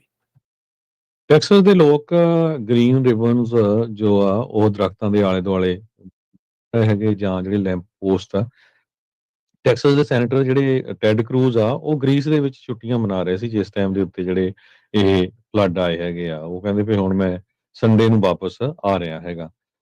ਬਰਨਟ ਕਾਉਂਟੀ ਦੇ ਵਿੱਚ ਵੀ 5 ਜਣਿਆਂ ਦੀ ਮੌਤ ਹੋਈ ਹੈਗੀ ਆ। ਜੋ ਵੀਡੀਓਜ਼ ਹੁਣ ਆ ਰਹੀਆਂ ਆ ਉੱਥੇ ਦਿਸ ਰਿਹਾ ਵੀ ਕਿੰਨਾ ਕੁ ਜ਼ਿਆਦਾ ਜਿਹੜਾ ਤਬਾਹੀ ਆ ਇਸ ਫਲੱਡ ਵੱਲੋਂ ਮਚਾਈ ਗਈ ਹੈਗੀ ਆ। ਪ੍ਰਾਈਵੇਟ ਡਰੋਨ ਯੂਜ਼ ਕੀਤੇ ਜਾ ਰਹੇ ਆ ਸਰਚ ਐਂਡ ਰੈਸਕਿਊ ਦੇ ਲਈ। ਕਿਉਂਕਿ ਬਹੁਤ ਸਾਰੇ ਲੋਕ ਦਰਖਤਾਂ ਦੇ ਉੱਤੇ ਚੜ੍ਹ ਗਏ, ਜਿਹੜੇ ਬਹੁਤ ਵੱਡੇ ਵੱਡੇ ਟਰੀ ਸੀਗੇ, ਬਚਣ ਦੇ ਲਈ, ਤਾਂ ਕਿ ਹੜ੍ਹ ਨਾ ਜਾਣ। ਸੋ ਹੈਲੀਕਾਪਟਰ ਵੀ ਸਰਚ ਕਰ ਰਹੇ ਆ ਕਰ ਕਾਉਂਟੀ ਦੇ ਵਿੱਚ। ਬਹੁਤ ਸਾਰੇ ਜੋ ਧਾਰਮਿਕ ਲੋਕ ਹੈਗੇ, ਸੈਨ ਐਂਟੋਨੀਓ ਆਰਸ ਵਿੱਚ ਗੁਸਤਾਵੋ ਗਰਸੀਆ, ਮੇਅਰ ਜੀਨਾ ਜ਼ੋਨਸ, ਉਹ ਉਸ ਏਰੀਏ ਦੇ ਵਿੱਚ ਕਹਿੰਦੇ ਪ੍ਰੇ ਵੀ ਕਰ ਰਹੇ ਆ, ਲੋਕਾਂ ਦੀ ਸਪੋਰਟ ਵੀ ਕਰ ਰਹੇ ਹੈਗੇ ਆ। ਜੋ ਸਭ ਤੋਂ ਜ਼ਿਆਦਾ ਜਿਹੜਾ ਟਰਾਵਿਸ ਪਾਰਕ ਆ, ਉੱਥੇ ਸੈਨ ਐਂਟੋਨੀਓ ਦੇ ਵਿੱਚ ਨੁਕਸਾਨ ਹੋਇਆ ਹੈਗਾ ਆ। ਸਰਚ ਦੇ rescue team, fire fighters, police ਵਾਲੇ ਉੱਥੇ ਹਜੇ ਵੀ ਸਰਚ ਕਰ ਰਹੇ। ਨੈਸ਼ਨਲ ਵੈਦਰ ਸਰਵਿਸ ਨੇ ਇਹ ਕਿਹਾ ਵੀ ਕੁਝ ਰਿਲੀਫ ਜ਼ਰੂਰ ਮਿਲਿਆ, ਵੀ ਮੀਂਹ ਥੋੜਾ ਜਿਹਾ ਘਟੂਗਾ। ਟਰੰਪ ਹੁਣੀ ਬਲੇਮ ਉਹਨਾਂ ਦੇ ਉੱਤੇ ਜਾਣ ਤੋਂ ਉਹ ਤੋਂ ਬਚ ਰਹੇ ਆ ਕੁਐਸਚਨਾਂ ਤੋਂ, ਪਰ ਉਹ ਆਪਣੇ ਵੱਲੋਂ ਜਿਹੜਾ ਬਲੇਮ ਆ ਉਹ ਡੈਮੋਕ੍ਰੇਟਸ ਨੂੰ ਦੇ ਰਹੇ ਆ। ਹੁਣ ਤਾਂ 6 ਮਹੀਨੇ ਹੋ ਗਏ ਉਹਨਾਂ ਨੂੰ ਚਾਰਜ ਲਿਆਂ ਨੂੰ, ਤੇ ਕਹਿੰਦੇ ਵੀ ਜਿਹੜੇ ਲੋਕ ਗਵਾਚ ਗਏ ਆ ਫਲੱਡਿੰਗ ਦੇ ਵਿੱਚ, ਰੁੜ ਗਏ ਆ, ਉਹਨਾਂ ਦੇ ਜੀਂਦੇ ਹੋਣ ਦੀ ਜਿਹੜੀ ਆਸ ਆ ਇਸ ਟਾਈਮ ਦੇ ਉੱਤੇ ਬਹੁਤ ਘੱਟ ਹੈਗੀ ਆ। ਬਹੁਤ ਸਾਰੇ ਲੋਕ ਆ ਜੋ ਹੈਲਪ ਕਰ ਰਹੇ ਹੈਗੇ, ਫੂਡ ਨਾਲ ਹੋਰ ਬਹੁਤ ਬਹੁਤ ਮਟੀਰੀਅਲ ਲਿਜਾ ਕੇ। ਸਾਨੂੰ ਸਤਨਾਮ ਸਿੰਘ ਹੁਣੀ ਯੂਨੀਵਰਸਿਟੀ ਤੋਂ ਵੀ ਕਾਲ ਆਈ ਸੀ ਵੀ ਉਹ ਟੈਕਸਸ ਦੇ ਵਿੱਚ ਕੰਟੈਕਟ ਕਰ ਰਹੇ ਹੈਗੇ ਆ, ਵੀ ਜੇ ਹੋਰ ਵੀ ਕੋਈ ਆਪਣੀ ਸਿੱਖਾਂ ਦੀ ਕਿਸੇ ਆਰਗੇਨਾਈਜੇਸ਼ਨ ਨੇ ਸਪੋਰਟ ਕਰਨੀ ਹੋਵੇ, ਉਹਨਾਂ ਨਾਲ ਵੀ ਕੰਟੈਕਟ ਕੀਤਾ ਜਾ ਸਕਦਾ, ਜਾਂ ਤੁਸੀਂ ਪੰਜਾਬੀ ਰੇਡੀਓ ਕਾਲ ਕਰਦੇ ਆ, ਉਹਨਾਂ ਨਾਲ ਅਸੀਂ ਤੁਹਾਨੂੰ ਮਿਲਾ ਦਾਂਗੇ। ਆਪਾਂ ਨੂੰ ਸਿੱਖਾਂ ਨੂੰ ਜ਼ਰੂਰ, ਆਪਾਂ ਜਿੱਥੇ ਵੀ ਕਿਤੇ ਨੈਚੁਰਲ ਡਿਜ਼ਾਸਟਰ ਆਉਂਦਾ ਆ, ਹਮੇਸ਼ਾ ਹੀ ਸਭ ਤੋਂ ਅੱਗੇ ਹੋ ਕੇ ਜਿਹੜੀ ਸਪੋਰਟ ਕਰਦੇ ਆ। ਸੋ ਜਿਹੜੀਆਂ ਉੱਥੇ ਦੀਆਂ ਲੋਕਲ ਆਰਗੇਨਾਈਜੇਸ਼ਨਸ ਆ, ਉਹਨਾਂ ਨੂੰ ਮਿਲ ਕੇ ਕਿਹੜੀ ਕਿਹੜੀ ਚੀਜ਼ ਦੀ ਜ਼ਰੂਰਤ ਹੈਗੀ ਆ, ਉਹ ਉੱਥੇ ਜ਼ਰੂਰ ਸਪੋਰਟ ਕਰਨੀ ਚਾਹੀਦੀ ਹੈਗੀ ਆ। ਆਪਾਂ ਨੂੰ ਲੇਟ ਨਹੀਂ ਹੋਣਾ ਚਾਹੀਦਾ। ਤੇ ਅੱਜ ਇੱਕ ਰਾਜਕਰਮਵੀਰ ਸਿੰਘ ਜੀ, NPR ਨੇ ਬਹੁਤ ਵੱਡਾ ਆਰਟੀਕਲ ਲਿਖਿਆ ਇਸ ਸੰਬੰਧ ਦੇ ਵਿੱਚ ਵੀ ਜਿਹੜੇ ਫਲੱਡ ਆ, ਉਹ ਬਹੁਤ ਜ਼ਿਆਦਾ ਡੇਂਜਰਸ ਹੋ ਰਹੇ ਆ ਪੂਰੇ ਮੁਲਕ ਦੇ ਵਿੱਚ, ਕੱਲਾ ਟੈਕਸਸ ਨਹੀਂ ਹੈਗਾ। ਸੋ ਪੂਰੇ ਮੁਲਕ ਦੇ ਵਿੱਚ, ਅਮਰੀਕਾ 'ਚ ਲੋਕਾਂ ਨੂੰ ਤਿਆਰ ਰਹਿਣਾ ਚਾਹੀਦਾ। 12 ਇੰਚ ਮੀਂਹ ਸੈਂਟਰਲ ਟੈਕਸਸ ਦੇ ਵਿੱਚ 1 ਘੰਟੇ ਦੇ ਵਿੱਚ ਪੈ ਗਿਆ, ਜਿਹਦੇ ਨਾਲ ਇੰਨਾ ਜਿਹੜਾ ਆ ਤੇਜ਼ੀ ਦੇ ਨਾਲ ਜਿਹੜੇ ਫਲੱਡ ਆਏ ਤੇ ਕੰਟਰੋਲ ਨਹੀਂ ਹੋ ਸਕੇ। ਜਿੰਨੀਆਂ ਕਹਿੰਦੇ ਭਈ 1950 ਤੋਂ ਲੈ ਕੇ ਹੁਣ ਤੱਕ ਫਲੱਡ ਦੇ ਨਾਲ ਮੌਤਾਂ ਹੋਈਆਂ, ਉਹਦੇ ਨਾਲੋਂ ਜ਼ਿਆਦਾ ਮੌਤਾਂ ਜਿਹੜੀਆਂ ਆ ਇੱਕ ਫਲੱਡ ਦੇ ਵਿੱਚ ਹੀ ਜਿਹੜੀਆਂ ਹੋ ਗਈਆਂ ਹੈਗੀਆਂ ਆ। ਸੋ ਤੁਸੀਂ ਓਵਰਆਲ ਦੇਖ ਸਕਦੇ ਹੋਰ ਮੁਲਕਾਂ ਦੇ ਵਿੱਚ ਵੀ ਜਿਹੜੇ ਨੈਚੁਰਲ ਡਿਜ਼ਾਸਟਰ ਆਉਂਦੇ ਹੈਗੇ ਆ, ਉਹ ਕਿਸ ਤਰ੍ਹਾਂ ਦਾ ਜਿਹੜਾ ਡੈਮੇਜ ਕਰ ਰਹੇ ਹੈਗੇ ਆ। ਕਹਿੰਦੇ ਵੀ ਮੋਰ ਦੈਨ 1/3 ਆਫ ਐਸਟੀਮੇਟ, ਜਿਹੜਾ 230 ਬਿਲੀਅਨ ਡੈਮੇਜ ਜੋ ਫਲੱਡਿੰਗ ਦੇ ਨਾਲ USA ਦੇ ਵਿੱਚ ਹੋਇਆ ਹੈਗਾ, ਉਹ 1988 ਤੋਂ ਲੈ ਕੇ 21 ਦੇ ਵਿੱਚ ਹੋਇਆ ਹੈਗਾ। ਤੇ ਮੋਸਟਲੀ ਇਹ ਹਿਊਮਨ ਕਾਜ਼ਡ ਕਲਾਈਮੇਟ ਚੇਂਜ ਹੈਗਾ। ਕੰਸਟਰਕਸ਼ਨ, ਢਾਹ ਕੇ ਜੰਗਲਾਂ ਨੂੰ, ਪਹਾੜੀਆਂ ਨੂੰ, ਤੇ ਬਾਕੀ ਜਿਹੜਾ ਏਅਰ ਨੂੰ ਦੇਖ ਲਓ ਕਿੰਨਾ ਅਸੀਂ ਜਿਹੜਾ ਡੈਮੇਜ ਕਰ ਰਹੇ ਹੈਗੇ ਆ। ਸੋ ਫਲੈਸ਼ ਫਲੱਡ ਇੰਨੀ ਤੇਜ਼ੀ ਨਾਲ ਸੀ, ਬ੍ਰਿਜ ਸਾਰੇ ਜਿਹੜੇ ਭੱਜ ਗਏ, ਜਿਹੜੇ ਬ੍ਰਿਜ ਵੀ ਰੋੜ ਕੇ ਲੈ ਗਏ ਉਹ ਇਸ ਫਲੱਡ ਦੇ ਵਿੱਚ। ਹੈਰਿਸ ਕਾਉਂਟੀ ਦੇ ਵਿੱਚ ਵੀ ਜਿਹੜਾ ਰੇਨਫਾਲ ਦਾ ਰਿਕਾਰਡ ਹੋਇਆ, ਉੱਥੇ ਤਾਂ ਕਹਿੰਦੇ ਭਈ 18 ਇੰਚ ਤੱਕ ਜਿਹੜਾ ਮੀਂਹ ਪਿਆ ਹੈਗਾ। ਸੋ ਨੁਕਸਾਨ ਬਹੁਤ ਜ਼ਿਆਦਾ ਹੋਇਆ, ਐਜ਼ ਏ ਲੋਕਾਂ ਦਾ ਵੀ, ਲਾਈਫ ਦਾ ਵੀ, ਤੇ ਬਿਲੀਅਨਸ ਆਫ ਡਾਲਰ ਜਿਹੜਾ ਪ੍ਰਾਪਰਟੀ ਦਾ ਵੀ ਜਿਹੜਾ ਨੁਕਸਾਨ ਹੋਇਆ ਹੈ। ਬਿਲਕੁਲ, ਜਿਹੜੇ ਇਹਦੇ ਵਿੱਚ ਕੋਈ ਦੋ ਰਾਵਾਂ ਨਹੀਂ ਆ, ਵੀ ਜਿਸ ਤਰੀਕੇ ਦਾ ਜਿਹੜਾ ਨੁਕਸਾਨ ਹੈ ਇਸ ਟਾਈਮ ਉੱਥੇ ਹੋਇਆ, ਤੇ ਉਹ ਤਬਾਹੀ ਦੇ ਜਿਹੜੇ ਮੰਜ਼ਰ ਆ, ਪਾਣੀ ਜਦੋਂ ਹਰਜੋਤ ਸਿੰਘ ਜੀ ਚੜ੍ਹਿਆ ਆਉਂਦਾ ਆ, ਜਦੋਂ ਉਹ ਰੁੜਦਾ ਹੈ, ਤੇ ਆਪਣੇ ਸਾਹਮਣੇ ਹੀ ਆ ਵੀ ਕਿਸ ਤਰੀਕੇ ਦੇ ਨਾਲ ਸਭ ਕੁਛ ਹੀ ਜਿਹੜਾ ਆ ਉਹ ਨਾਲ ਤਬਾਹ ਕਰਕੇ ਜਿਹੜਾ ਉਹ ਲੈ ਜਾਂਦਾ ਆ, ਸਭ ਕੁਛ ਹੀ ਜਿਹੜਾ ਉਹ ਖਿੱਚ ਕੇ ਜਿਹੜਾ ਉਹ ਲੈ ਜਾਂਦਾ, ਉਹਦੇ ਮੂਹਰੇ ਕੰਮ ਜਿਹੜਾ ਉਹ ਟਿਕਦਾ ਨਹੀਂ ਹੈਗਾ। ਸੋ ਜਿੱਦਾਂ ਆਪਾਂ ਦੱਸਿਆ ਵੀ 1 ਘੰਟੇ ਦੇ ਵਿੱਚ ਜਦੋਂ 20-30 ਫੁੱਟ ਪਾਣੀ ਜਿਹੜਾ ਉਹ ਚੜ੍ਹ ਜਾਵੇ, ਤਾਂ ਫਿਰ ਉਹਦਾ ਕੋਈ ਜਵਾਬ ਜਿਹੜਾ ਉਹ ਕਿਸੇ ਦੇ ਕੋਲ ਰਹਿ ਨਹੀਂ ਜਿਹੜਾ ਉਹ ਜਾਂਦਾ। ਸੋ ਉਸਨੇ ਤਬਾਹੀ ਜਿਹੜੀ ਉਹ ਬਹੁਤ ਜ਼ਿਆਦਾ ਕੀਤੀ ਹੈ। ਸਟੇਟ ਦੇ ਜਿਹੜੇ ਗਵਰਨਰ ਆ, ਗ੍ਰੈਗ ਐਬਟ, ਲੈਫਟੀਨੈਂਟ ਗਵਰਨਰ ਆ, ਉਹ ਸਾਰੇ ਜਾਣੇ ਤੇ ਹੋਰ ਜਿਹੜੇ ਅਧਿਕਾਰੀ ਆ ਉਹ ਲੱਗੇ ਹੈਗੇ ਆ। ਜਿਹੜਾ ਬਲੇਮ ਆ ਉਹ ਕਿਸੇ ਤੇ ਵੀ ਦਿੱਤਾ ਜਿਹੜਾ ਉਹ ਜਾ ਸਕਦਾ, ਪਰ ਇਸ ਸੂਬੇ ਦੇ ਵਿੱਚ ਤਾਂ ਸਰਕਾਰ ਬਹੁਤ ਚਿਰ ਤੋਂ ਇਹਨਾਂ ਦੀ ਉਹ ਆਪਣੀ ਹੋਈ ਆ, ਸੈਂਟਰ ਵਿੱਚ ਵੀ ਹੁਣ ਇਹਨਾਂ ਦੀ ਆਪਣੀ ਆ। ਜਿਸ ਟਾਈਮ ਦੇ ਉੱਤੇ ਇੱਥੇ ਇਹਨਾਂ ਨੇ ਫਲੱਡ ਵਾਰਨਿੰਗ ਸਿਸਟਮ ਦੀ ਮੰਗ ਕੀਤੀ, ਉਦੋਂ ਵੀ ਇਹਨਾਂ ਦੀ ਆਪੋ ਆਪਣੀ ਜਿਹੜੀ ਉਹ ਸਰਕਾਰ ਸੀ, ਪਰ ਫਿਰ ਵੀ ਜਿਹੜੀ ਉਹਨਾਂ ਨੂੰ ਉੱਥੇ ਜਿਹੜੀ ਉਹ ਨਾ ਹੋਈ। 750 ਨਿਆਣੇ ਸੀਗੇ, ਕੁੜੀਆਂ ਸੀਗੀਆਂ ਜਿਹੜੀਆਂ ਕੈਂਪ ਮਿਸਟਿਕ ਦੇ ਵਿੱਚ ਜੋ ਉੱਥੇ ਹਿੱਸਾ ਜਿਹੜੀਆਂ ਲੈਂਦੀਆਂ, ਬਹੁਤਿਆਂ ਨੂੰ ਉੱਥੋਂ ਜਿਹੜਾ ਉਹ ਬਚਾ ਲਿਆ ਗਿਆ, ਪਰ ਉਹ ਜਿਹੜੀਆਂ 28 ਜਾਨਾਂ ਗਈਆਂ ਆ ਉਹ ਵੀ ਬੇਸ਼ਕੀਮਤੀ ਸੀ। ਉਹ ਇੱਕ ਬਹੁਤ ਮੰਦਭਾਗੀ ਗੱਲ ਜਿਹੜੀ ਉਹ ਵਾਪਰੀ ਹੈਗੀ ਆ। ਸੋ ਗਵਾਡਾਲੂਪੇ ਰਿਵਰ, ਕੋਲੋਰਾਡੋ ਰਿਵਰ ਦੇ ਕਹਿ ਸਕਦੇ ਆ ਵੀ ਇਹ ਸਾਊਥ ਦੇ ਵਿੱਚ ਪੈਂਦੀ ਆ। ਇਹ ਸਦਰਨ ਟੈਕਸਸ ਵਾਲੇ ਪਾਸੇ ਜਿਹੜੇ ਮੈਕਸੀਕੋ ਦੇ ਬਾਰਡਰ ਦੇ ਥੋੜ੍ਹਾ ਜਿਹਾ ਨਜ਼ਦੀਕ ਜਿਹੜਾ ਉਹ ਹੈਗਾ, ਇਸਨੂੰ ਹਿੱਲ ਕੰਟਰੀ ਜਿਹੜਾ ਆਖਿਆ ਜਾਂਦਾ ਆ। ਉੱਥੇ ਇਹ ਸਾਰਾ ਜਿਹੜਾ ਉਹ ਸਾਰਾ ਕੁਛ ਵਾਪਰਿਆ ਹੈਗਾ। ਸੋ ਬਹੁਤ ਨੁਕਸਾਨ ਜਿਹੜਾ ਉੱਥੇ ਹੋਇਆ ਆ। ਤੇ ਉਹ ਕਹਿ ਰਹੇ ਆ ਵੀ ਅਸੀਂ ਹਰ ਇੱਕ ਮੀਲ, ਹਰ ਇੱਕ ਫੁੱਟ, ਹਰ ਇੱਕ ਬੈਂਡ ਰਿਵਰ ਦਾ ਜਿਹੜਾ ਆ ਉਸ ਨੂੰ ਜਿਹੜਾ ਉਹ ਦੇਖਾਂਗੇ, ਤਾਂ ਜੋ ਜਿਹੜੇ ਰੈਸਕਿਊ ਐਫਰਟਸ ਆ ਤੇ ਸਰਚ ਦੇ ਜਿਹੜੇ ਐਫਰਟਸ ਆ ਉਹਨਾਂ ਨੂੰ ਪੂਰਿਆਂ ਕੀਤਾ ਜਾ ਸਕੇ। ਫਾਈਨਲੀ ਪ੍ਰੈਜ਼ੀਡੈਂਟ ਟਰੰਪ ਉਹਨਾਂ ਨੇ ਕਿਹਾ ਵੀ ਅਸੀਂ ਯੂਕਰੇਨ ਨੂੰ ਜਿਹੜਾ ਹੋਰ ਜਿਹੜਾ ਡਿਫੈਂਸ ਦਾ ਸਮਾਨ ਆ ਉਹ ਭੇਜਣ ਜਾ ਰਹੇ ਹੈਗੇ ਆ। ਕਹਿੰਦੇ ਵੀ ਘੱਟੋ ਘੱਟ ਉਹ ਆਪਣੇ ਆਪ ਨੂੰ ਬਚਾ ਸਕਣ। ਪਿਛਲੇ ਦਿਨਾਂ ਦੇ ਵਿੱਚ ਅਮਰੀਕਾ ਵੱਲੋਂ ਯੂਕਰੇਨ ਨੂੰ ਇਹ ਕਿਹਾ ਗਿਆ ਸੀ ਵੀ ਜਾਂ ਪੌਜ਼ ਕਰ ਦਿੱਤਾ ਗਿਆ ਸੀ ਜੋ ਵੈਪਨਸ ਅਮਰੀਕਾ ਤੋਂ ਜਾਂਦੇ ਹੈਗੇ ਆ। ਹੁਣ ਅੱਜ ਸਟੇਟਮੈਂਟ ਆ ਰਹੀ ਆ ਨਿਊਯਾਰਕ ਟਾਈਮਜ਼ ਦੇ ਮੁਤਾਬਕ ਵੀ ਪ੍ਰੈਜ਼ੀਡੈਂਟ ਡੋਨਲਡ ਟਰੰਪ ਉਹਨਾਂ ਨੇ ਸੋਮਵਾਰ ਨੂੰ ਇਹ ਕਿਹਾ ਯੂਕਰੇਨ ਨੂੰ ਜਿੰਨੀ ਵੀ ਹੈਲਪ ਚਾਹੀਦੀ ਹੈਗੀ ਆ ਰਸ਼ੀਆ ਦੀ ਹੋਰ ਇਨਵੇਜ਼ਨ ਰੋਕਣ ਤੋਂ, ਉਹ ਅਸੀਂ ਪੂਰੀ ਸਪੋਰਟ ਕਰਾਂਗੇ। ਪਰ ਜੋ ਯੂਕਰੇਨ ਵਾਲੇ ਆ ਉਹ ਹਜੇ ਵੀ ਪੂਰਾ ਯਕੀਨ ਨਹੀਂ ਕਰ ਰਹੇ ਜਦੋਂ ਤੱਕ ਕਹਿੰਦੇ ਵੀ ਸਾਡੇ ਕੋਲ ਵੈਪਨਸ ਪਹੁੰਚ ਨਹੀਂ ਜਾਂਦੇ ਹੈਗੇ। ਸੋ ਇਹ ਤੋਂ ਸ਼ਰੇਆਮ ਪਤਾ ਲੱਗਦਾ ਵੀ ਪਿਛਲੇ ਦਿਨਾਂ 'ਚ ਜਿਹੜੀ ਪ੍ਰੈਜ਼ੀਡੈਂਟ ਟਰੰਪ ਹੋਣਾ ਦੀ ਰਸ਼ੀਆ ਦੇ ਪ੍ਰੈਜ਼ੀਡੈਂਟ ਵਲਾਡੀਮੀਰ ਪੁਟਿਨ ਦੇ ਨਾਲ ਗੱਲਬਾਤ ਹੋਈ ਸੀ, ਉਹ ਕਿਸੇ ਤਰ੍ਹਾਂ ਦੀ ਵੀ ਜਿਹੜੀ ਆ ਲੜਾਈ ਨੂੰ ਰੋਕਣ ਦੇ ਵਿੱਚ ਉਹ ਸਿਰੇ ਨਹੀਂ ਚੜ ਸਕੀ ਹੈਗੀ। ਤੇ ਟਰੰਪ ਉਹਨਾਂ ਨੇ ਹੁਣ ਇੱਕ ਵਾਰੀ ਫੇਰ ਇਹ ਕਿਹਾ ਆ ਵੀ ਅਸੀਂ ਯੂਕਰੇਨ ਦੀ ਵੈਪਨਸ ਦੇ ਨਾਲ ਪੂਰੀ ਮਦਦ ਕਰਨ ਜਾ ਰਹੇ ਹੈਗੇ। ਜੀ ਬਿਲਕੁਲ। ਸੋ ਇਹ ਨਵੀਂ ਅਪਡੇਟ ਆਪਾਂ ਕਹਿ ਸਕਦੇ ਹਾਂ, ਜਿੱਦਾਂ ਟਰੰਪ ਹੁਣਾਂ ਦਾ ਜਿਹੜਾ ਰੁੱਖ ਜੋ ਬਦਲਿਆ ਆ ਇਸ ਚੀਜ਼ ਨੂੰ ਲੈ ਕੇ ਆ ਕਿ ਪੁਤਿਨ ਇਹਨਾਂ ਦੀ ਗੱਲ ਜਿਹੜੀ ਆ ਉਹ ਨਹੀਂ ਮੰਨ ਰਿਹਾ, ਜਿਸ ਕਰਕੇ ਜਿਹੜਾ ਉਹ ਹੈਗਾ ਆ ਕੈਂਪੇਨ ਦੇ ਵਿੱਚ 24 ਘੰਟਿਆਂ 'ਚ ਇਹ ਲੜਾਈ ਬੰਦ ਕਰਾਉਣ ਦੀ ਗੱਲ ਉਹਨਾਂ ਨੇ ਆਖੀ ਸੀ। ਉੱਦਾਂ ਜਿਹੜਾ ਕੱਲ੍ਹ ਨੇਤਨਿਆਹੂ ਜਿਹੜਾ ਇੱਥੇ ਪਹੁੰਚਿਆ ਸੀ, ਕਹਿੰਦੇ ਵੀ 4 ਲੜਾਈਆਂ ਬੰਦ ਕਰਾਤੀਆਂ ਟਰੰਪ ਨੇ। ਸੋ ਨੋਬਲ ਪ੍ਰਾਈਜ਼, ਪੀਸ ਪ੍ਰਾਈਜ਼ ਜਿਹੜਾ ਉਹਨਾਂ ਨੂੰ ਜ਼ਰੂਰ ਮਿਲਣਾ ਜਿਹੜਾ ਉਹ ਚਾਹੀਦਾ ਆ। ਸੋ ਹੁਣ ਟਰੰਪ ਹੋਣਾ ਦੀ ਜਿਹੜੀ ਐਡਮਿਨਿਸਟ੍ਰੇਸ਼ਨ ਉਹ ਡਿਸਕਸ ਕਰ ਰਹੀ ਹੈ ਯੂਕਰੇਨ ਵੈਪਨਸ ਨੂੰ ਜਿਹੜਾ ਉਹ ਲੈ ਕੇ ਵੀ ਸ਼ਿਪਮੈਂਟਸ ਜਿਹੜੀਆਂ ਉਹ ਰਿਜ਼ਿਊਮ ਹੋਣਗੀਆਂ। ਕੀ ਅਮਰੀਕਾ ਫਸਟ ਦੇ ਨਾਅਰੇ ਹੇਠ ਜੋ ਸਾਰਾ ਕੁਛ ਚੱਲਦਾ ਰਿਹਾ ਵੀ ਆਪਾਂ ਕੁਛ ਵੀ ਉੱਥੇ ਸੈਂਡ ਨਹੀਂ ਕਰਨਾ, ਮਨੀ ਬਹੁਤ ਜਿਹੜੀ ਉਹ ਵੇਸਟ ਕੀਤੀ ਜਿਹੜੀ ਉਹ ਜਾ ਰਹੀ ਆ, ਉਹ ਲੋਕ ਹੁਣ ਕੀ ਜਿਹੜੇ ਉਹ ਨਾਲ ਦੇ ਨਾਲ ਸੋਚਣਗੇ, ਇਹ ਜਿਹੜੀ ਹੁਣ ਦੇਖਣ ਵਾਲੀ ਗੱਲ ਆ। ਕਹਿੰਦੇ ਪੇਟਰੀਅਟ ਮਿਸਲਸ ਤੇ ਹੋਰ ਜਿਹੜੀਆਂ ਵੈਪਨਸ ਆ ਉਹ ਹੁਣ ਡਿਸਪੈਚ ਕੀਤੀ ਜਾਣਗੀਆਂ ਯੂਕਰੇਨ ਨੂੰ, ਤਾਂ ਜੋ ਆਪਣੇ ਆਪ ਨੂੰ ਉਹ ਬਚਾ ਜਿਹੜਾ ਹੋ ਸਕਣ। ਜਿਹੜੇ ਨੇਤਨਿਆਹੂ ਦੇ ਨਾਲ ਡਿਨਰ ਤੋਂ ਪਹਿਲਾਂ ਉਹਨਾਂ ਨੇ ਇਹ ਜਿਹੜਾ ਬਿਆਨ ਆ ਇਹ ਦੇ ਦਿੱਤਾ ਸੀਗਾ। So ਕਹਿੰਦੇ ਵੀ they are getting hit very hard. We are going to have to send some weapons, defensive weapons primarily, but they are getting hit very, very hard. So ਇਹ ਪ੍ਰੈਜ਼ੀਡੈਂਟ ਟਰੰਪ ਹੁਣਾਂ ਦਾ ਕੱਲ ਇਸ ਬਾਬਤ ਜਿਹੜਾ ਉਹ ਬਿਆਨ ਸੀਗਾ। ਜਿਹੜੀਆਂ ਪੇਟਰੀਅਟਸ ਮਿਸਲਸ ਤੇ ਹੋਰ ਜਿਹੜੀਆਂ ਸ਼ਿਪਮੈਂਟਸ ਆ ਉਹਨਾਂ ਉੱਤੇ ਪੌਜ਼ ਲੱਗੀ ਸੀ।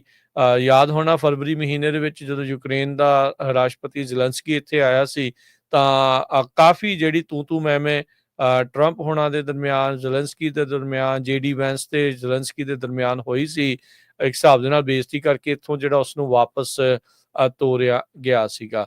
ਵਾਈਟ ਹਾਊਸ ਦੀ ਡਿਪਟੀ ਪ੍ਰੈਸ ਸਕੱਤਰ ਐਨਾ ਕੈਲੀ ਉਹਨਾਂ ਨੇ ਜਿਹੜਾ ਇਸ ਡਿਸੀਜਨ ਦੇ ਬਾਬਤ ਜਿਹੜਾ ਕਿਹਾ, ਕਹਿੰਦੇ ਵੀ ਇਹਦੇ ਵਿੱਚ ਅਮਰੀਕਨ ਇੰਟਰਸਟ ਜਿਹੜੇ ਉਹ ਫਸਟ ਆ। ਸੋ ਇਹਨੂੰ ਅਮਰੀਕਾ ਫਸਟ ਤੋਂ ਅਮਰੀਕਨ ਇੰਟਰਸਟ ਫਸਟ ਦੇ ਰੂਪ ਦੇ ਵਿੱਚ ਜਿਹੜਾ ਉਹ ਪੇਸ਼ ਕੀਤਾ ਜਾ ਰਿਹਾ ਆ, ਤਾਂ ਜੋ ਉਹਨਾਂ ਦੇ ਜਿਹੜੇ ਸਮਰਥਕ ਆ ਉਹਨਾਂ ਨੂੰ ਬੜਾ ਇੱਦਾਂ ਮਹਿਸੂਸ ਨਾ ਹੋਵੇ ਵੀ ਹੁਣ ਬਾਹਰਲੇ ਮੁਲਕ ਨੂੰ ਜਿਹੜੀ ਰਾਸ਼ੀ ਆ ਉਹ ਕੱਲੀ ਜਿਹੜੀ ਉਹ ਜਾ ਰਹੀ ਆ। ਡਿਫੈਂਸ ਦੇ ਜਿਹੜੇ ਸਕੱਤਰ ਨੇ ਪੀਟ ਹੈਗਸੈਥ, ਉਹਨਾਂ ਨੇ ਜਿਹੜਾ ਉਹ ਸਾਈਨ ਆਫ ਆਲਰੇਡੀ ਜਿਹੜਾ ਉਹ ਕਰ ਦਿੱਤਾ ਆ। ਡਿਸੀਜਨ ਕਹਿੰਦੇ ਵੀ ਉਦੋਂ ਆਇਆ ਜਦੋਂ ਮਿਲਟਰੀ ਦੀ ਸਪੈਂਡਿੰਗ ਨੂੰ ਰਿਵਿਊ ਕੀਤਾ ਗਿਆ ਤੇ American support to foreign countries ਦੇ ਰਿਵਿਊ ਤੋਂ ਬਾਅਦ ਦੇ ਵਿੱਚ ਪੀਟ ਹੈਗਸੈਥ ਨੇ ਇਸ ਨੂੰ ਜਿਹੜਾ ਉਹ ਸਾਈਨ ਕਰ ਦਿੱਤਾ ਜਿਹੜਾ ਉਹ ਹੈਗਾ ਆ। ਸੋ ਵਲਾਦੀਮੀਰ ਜ਼ੈਲੈਂਸਕੀ ਦੀ ਬੀਤੇ ਸ਼ੁੱਕਰਵਾਰ ਨੂੰ ਜਿਹੜੀ ਟਰੰਪ ਹੁਣਾਂ ਦੇ ਨਾਲ ਗੱਲਬਾਤ ਜਿਹੜੀ ਉਹ ਹੋਈ ਸੀ, ਜਿੱਥੇ ਉਸਨੇ ਵੈਪਨਸ ਦੀ ਜਿਹੜੀ ਉਹ ਮੰਗ ਕੀਤੀ ਸੀ। ਉਹਨਾਂ ਨੇ ਕਿਹਾ ਵੀ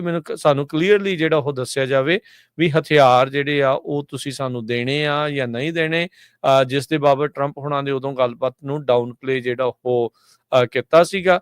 ਤੇ ਪਰ ਉਹਨਾਂ ਨੇ ਇੰਡੀਕੇਟ ਕੀਤਾ ਸੀਗਾ ਵੀ ਉਹ ਓਪਨ ਨੇ ਵੀ ਜੇ ਯੂਕਰੇਨ ਆਪਣੇ ਆਪ ਨੂੰ ਖੁਦ ਬਚਾ ਸਕਦਾ ਆ। ਸੋ ਉਸ ਤੋਂ ਬਾਅਦ ਦੇ ਵਿੱਚ ਹੁਣ ਇਹ ਜਿਹੜੇ ਵੈਪਨਸ ਆ ਉੱਧਰ ਘੱਲੇ ਜਾ ਰਹੇ ਆ। ਫੋਨ ਕਾਲ ਦੇ ਵਿੱਚ ਕਹਿੰਦੇ ਜਰਮਨ ਦਾ ਜਿਹੜਾ ਚਾਂਸਲਰ ਫੈਡਰਿਚ ਮਰਜ਼ ਤੇ ਫਰਾਂਸ ਦਾ ਜਿਹੜਾ ਪ੍ਰੈਜ਼ੀਡੈਂਟ ਇਮੈਨੂਅਲ ਮੈਕਰੋਨ, ਉਹ ਵੀ ਜਿਹੜੇ ਆ ਉਹਨਾਂ ਦੇ ਨਾਲ ਵੀ ਗੱਲਬਾਤ ਜਿਹੜੀ ਉਹ ਹੋਈ ਸੀ। ਸੋ ਹੁਣ ਅਮਰੀਕਾ ਯੂਕਰੇਨ ਨੂੰ ਇੱਕ ਵਾਰੀ ਫੇਰ ਹਥਿਆਰ ਸਪਲਾਈ ਕਰੇਗਾ ਤਾਂ ਜੋ ਰਸ਼ੀਆ ਦੇ ਨਾਲ ਜੋ ਉਹਨਾਂ ਦਾ ਲੜਾਈ ਚੱਲ ਰਹੀ ਆ ਉਸ ਵਿੱਚ ਉਹਨਾਂ ਦੀ ਮਦਦ ਹੋ ਸਕੇ। ਤੇ ਜੇ ਆਪਾਂ ਡਿਫੈਂਸ ਇਕੁਇਪਮੈਂਟ ਦੀ, ਜਿਸ ਤਰ੍ਹਾਂ ਪੈਟਰੀਅਟ ਮਿਜ਼ਾਈਲਸ ਦੀ ਗੱਲ ਕਰਦੇ ਜਾਈਏ, ਅੱਜ ਗਾਰਡੀਅਨ ਨੇ ਇੱਕ ਕਾਫੀ ਵੱਡੀ ਰਿਪੋਰਟ ਛਾਪੀ ਆ ਵੀ ਅਮਰੀਕਾ ਦੇ ਕੋਲ ਸਿਰਫ 25% ਹੀ ਪੈਟਰੀਅਟ ਮਿਸਾਈਲਸ ਹੈਗੀਆਂ ਇੰਟਰਸੈਪਟ ਕਰਨ ਦੇ ਲਈ, ਜੋ ਕਿ ਬਹੁਤ ਘੱਟ ਨੰਬਰ ਹੈਗਾ। ਕਹਿੰਦੇ ਵੀ ਬਹੁਤ ਸਾਰੀਆਂ ਪੈਟਰੀਅਟ ਮਿਸਾਈਲਸ ਜੋ ਸੀਗੀਆਂ ਉਹ ਮਿਡਲ ਈਸਟ ਦੇ ਵਿੱਚ ਯੂਜ਼ ਹੋਈਆਂ ਸੀਗੀਆਂ, ਜਿਸ ਟਾਈਮ ਦੇ ਉੱਤੇ ਇਰਾਕ ਦੇ ਨਾਲ ਜਿਹੜੀ ਲੜਾਈ ਚੱਲ ਰਹੀ ਆ। ਅਮਰੀਕਾ ਦੇ ਕੋਲ 600 ਮਿਜ਼ਾਈਲਸ ਹਰ ਸਾਲ ਜੋ ਬਣਾਉਣ ਦੀ ਕਪੈਸਿਟੀ ਹੈਗੀ ਆ, ਪਰ ਨੰਬਰਸ ਜੋ ਘੱਟ ਹੈਗੇ, ਕਿਉਂਕਿ Trump administration plus Biden administration ਨੇ ਕਾਫੀ ਜ਼ਿਆਦਾ ਜਿਹੜਾ ਮਿਲਟਰੀ ਦਾ ਡਿਫੈਂਸ ਦਾ ਜਿਹੜਾ ਸਮਾਨ ਆ ਉਹ ਜਿਹੜਾ ਹੈਗਾ ਯੂਕਰੇਨ ਨੂੰ ਵੀ ਦਿੱਤਾ ਹੈਗਾ ਆ। ਸੋ ਜਿਹੜੀ ਅਮਰੀਕਾ ਦੇ ਕੋਲ ਖੁਦ ਜਿਹੜਾ ਈਵਨ ਦੋ ਕਹਿੰਦੇ ਵੀ ਅਮਰੀਕਨ ਮਿਲਟਰੀ ਜੋ ਆ ਸਟਰੋਂਗਰ ਦੈਨ ਐਵਰ ਹੈਗੀ ਆ, ਤੇ ਪਰ ਸਟਿਲ ਜੋ ਮਿਜ਼ਾਈਲ ਦੀ ਗਿਣਤੀ ਆ ਉਹ ਘੱਟ ਹੈਗੀ ਆ। ਤੇ ਵਾਈਟ ਹਾਊਸ ਦੇ ਸਪੋਕਸਪਰਸਨ ਐਨਾ ਕੈਲੀ ਨੇ ਇਹ ਕਿਹਾ ਵੀ ਸਾਨੂੰ ਇਹ ਜਿਹੜੀ ਜੋ ਵੀ ਇਹ ਸਮਾਨ ਹੈਗਾ ਡਿਫੈਂਸ ਦਾ ਉਹ ਵਧਾਉਣਾ ਚਾਹੀਦਾ ਹੈਗਾ। ਸੋ ਯੂਐਸ ਨੇ 2000 ਦੇ ਕਰੀਬ ਸਟਿੰਗਰ ਮਿਜ਼ਾਈਲ ਸੀਗੀਆਂ ਜੋ ਉਹ ਯੂਕਰੇਨ ਨੂੰ ਦਿੱਤੀਆਂ ਸੀਗੀਆਂ, ਤੇ ਕਹਿੰਦੇ ਵੀ 2.5 ਈਅਰ ਦੀ ਇਹ ਪ੍ਰੋਡਕਸ਼ਨ ਆ ਅਮਰੀਕਾ ਦੀ। ਸੋ ਯੂਐਸ 600 ਜੋ ਪੈਟਰੀਅਟ ਮਿਜ਼ਾਈਲਸ ਆ ਉਹ ਹਰ ਸਾਲ ਪ੍ਰੋਡਿਊਸ ਕਰਦਾ ਹੈਗਾ, ਤੇ 1000 ਦੇ ਕਰੀਬ ਕਹਿੰਦੇ ਵੀ ਬਲਿਸਟਿਕ ਮਿਸਾਈਲਸ ਅਮਰੀਕਾ ਦੇ ਕੋਲ ਹੈਗੀਆਂ ਆ। ਸੋ ਬਹੁਤ ਸਾਰਾ ਜਿਹੜਾ ਸਮਾਨ ਆ ਉਹ ਯੂਜ਼ ਵੀ ਹੋ ਰਿਹਾ ਹੈ। ਜੀ, ਤੇ ਹਰਜੋਤ ਸਿੰਘ ਜੀ, ਬ੍ਰੇਕ ਦਾ ਵਕਤ ਹੋ ਗਿਆ। ਬ੍ਰੇਕ ਤੋਂ ਬਾਅਦ ਚ ਜੁੜਦੇ ਹਾਂ ਆਪਾਂ, ਤੇ ਖਬਰਾਂ ਦਾ ਜਿਹੜਾ ਸਿਲਸਿਲਾ ਆ ਉਹ ਇਸੇ ਤਰੀਕੇ ਦੇ ਨਾਲ ਜਾਰੀ ਰਹੇਗਾ। ਅਪਡੇਟ ਅਮਰੀਕਾ ਦੇ ਵਿੱਚ ਸੈਕਟਰੀ ਆਫ ਸਟੇਟ ਨੂੰ ਲੈ ਕੇ ਇੱਕ ਸਕੈਮ ਜਿਹੜਾ ਉਹ ਚੱਲ ਰਿਹਾ ਆ, ਉਸ ਦਾ ਇੱਕ ਖੁਲਾਸਾ ਹੋਇਆ ਆ। ਉਹਦੇ ਬਾਰੇ ਜਿਹੜੀ ਉਹ ਚਰਚਾ ਵੀ ਆਪਾਂ ਕਰਾਂਗੇ, ਤੇ ਹੋਰ ਅਹਿਮ ਖਬਰਾਂ ਤੇ ਮਾਰਦੇ ਹਾਂ ਨਜ਼ਰ। ਜੁੜਦੇ ਹਾਂ ਇੱਕ ਬ੍ਰੇਕ ਤੋਂ ਬਾਅਦ ਚ।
ब्रेक